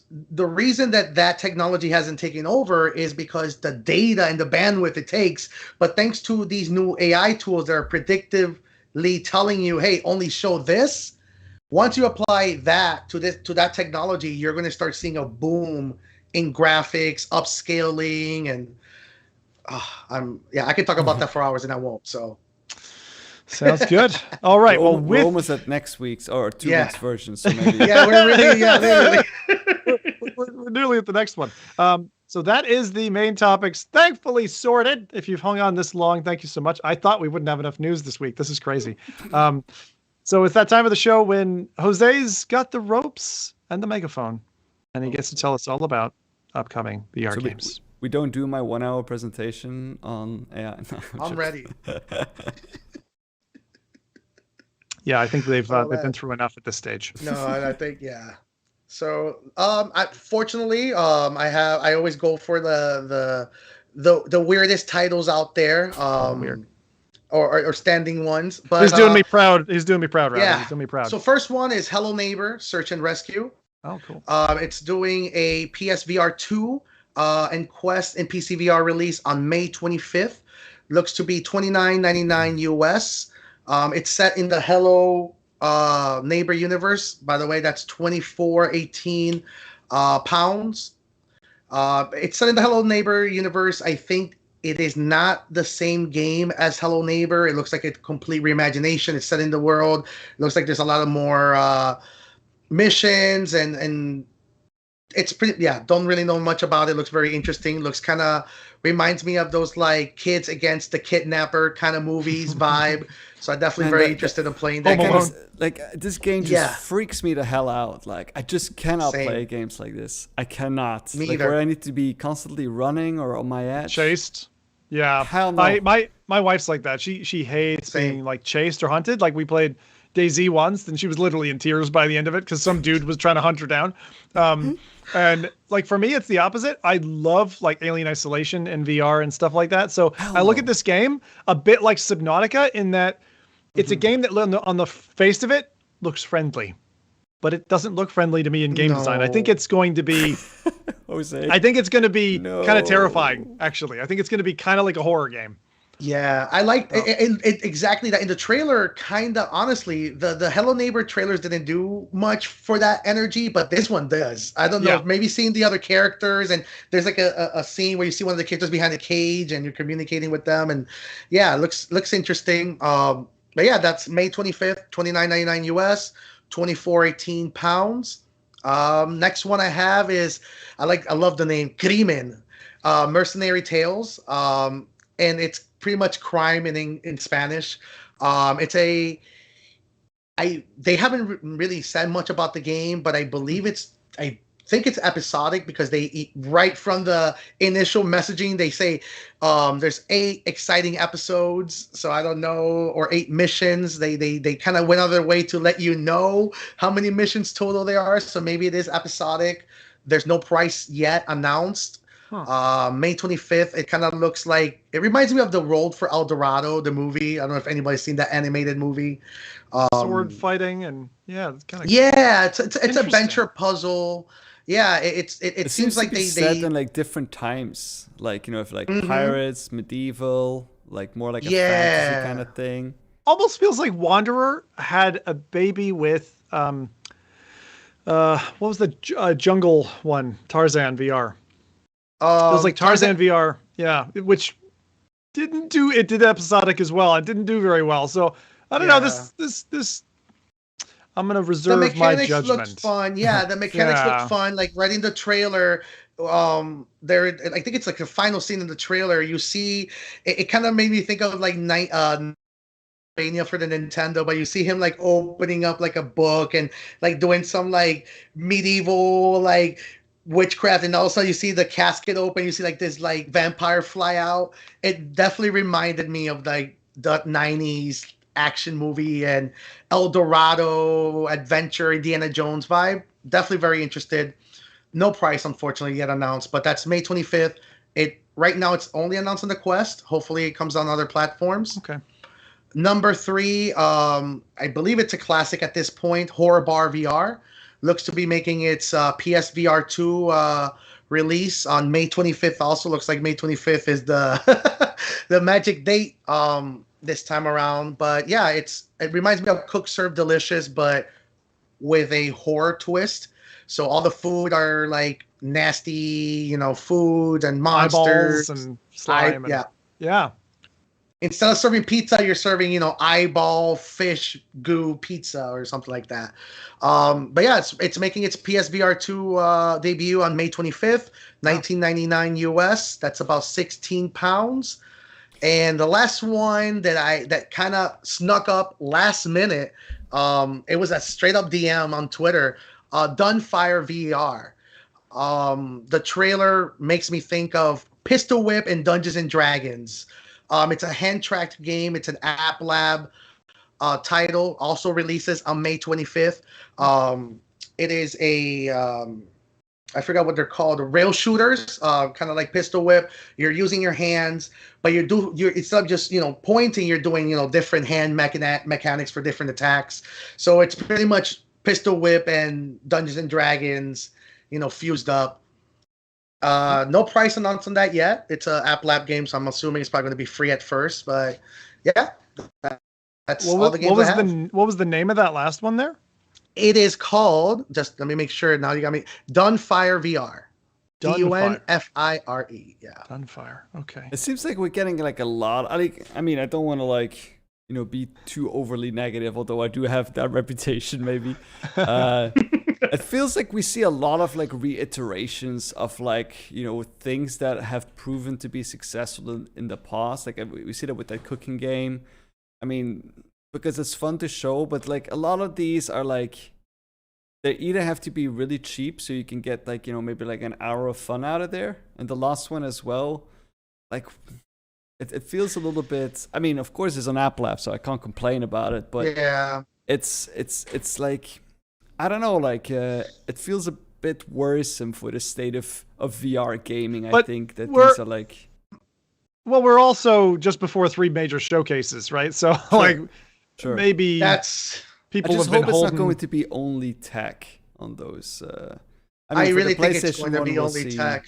Yeah. I think I call it refinement of what works right now. I think the old school titles like the Beat Sabers, the Space Pirate Trainer, all these old school VR games, I think are going to be the really big app killers of next generation VR because they have matured these mechanics so well. It's just like if we see Meta showcasing, Flappy Bird in AR, then my brain goes like, is this really, the best thing that we can show? And then we look at VR releases. It's man. What if it's? We used to have some exciting stuff from them, So look, we need to wait and see what they have when they pull the rabbit out of the hat. I think that's true for all 3 showcases. I hope that there's something in that for each of us. In other words, I hope there's something for us to get excited about, whether it be hardware or games, because that hype around summer is oftentimes at a low point, and I don't want to have to limp through summer. I would like to see stuff that's available. The other side of it is I'd like stuff to be out, like playable during summer. That's really good. That's why I've kind of hooked into Firmament. Yeah. Heavy breath. Talk to my psychologist there. But I would like that at some point. So one other thing at the rate it's going, you'll have entire summer to I don't know. Yeah. Definitely feel like I might be doing that one for a while. If I ever managed to, I never beat Abduction. Abduction was too hard for me. One other thing that Jose, you were interested in maybe putting up, given we were talking about AR stuff and AI generation. Do we want to show the little? Oh no, we kind of talked about that when we were mentioning the star technology at Google. Okay, I didn't know. Did we show the video? Is the question, because it was a really cute we video. could show that. That's a really good example. Yeah, we were talking about. You want to describe it, Jose? What we're about to see? Yeah, so it's predictive editing. It is using data from the image to essentially detect what the background will look like, what the scale of it's on the image. In this example, they're using animals because they're kind of easier to train these AI systems. And essentially, they were able to move the object, or in this case, the animal around, move their jaws around. And this is all predictive AI. These are pretty much the system detecting what you're looking at, the angle that you're looking at the screen, and it's pretty much running and detecting things in real time. And this is kind of a really good example of what we were talking about with the Marcus Brownlee tech demo, where the real magic is predicting. It is very, very interesting. It's the same kind of technology basically that Meta showed on their, I think, Oculus Connect back then, when they were talking about higher resolutions, where you're predicting where the user is going to watch next, and then increase or super sample that resolution.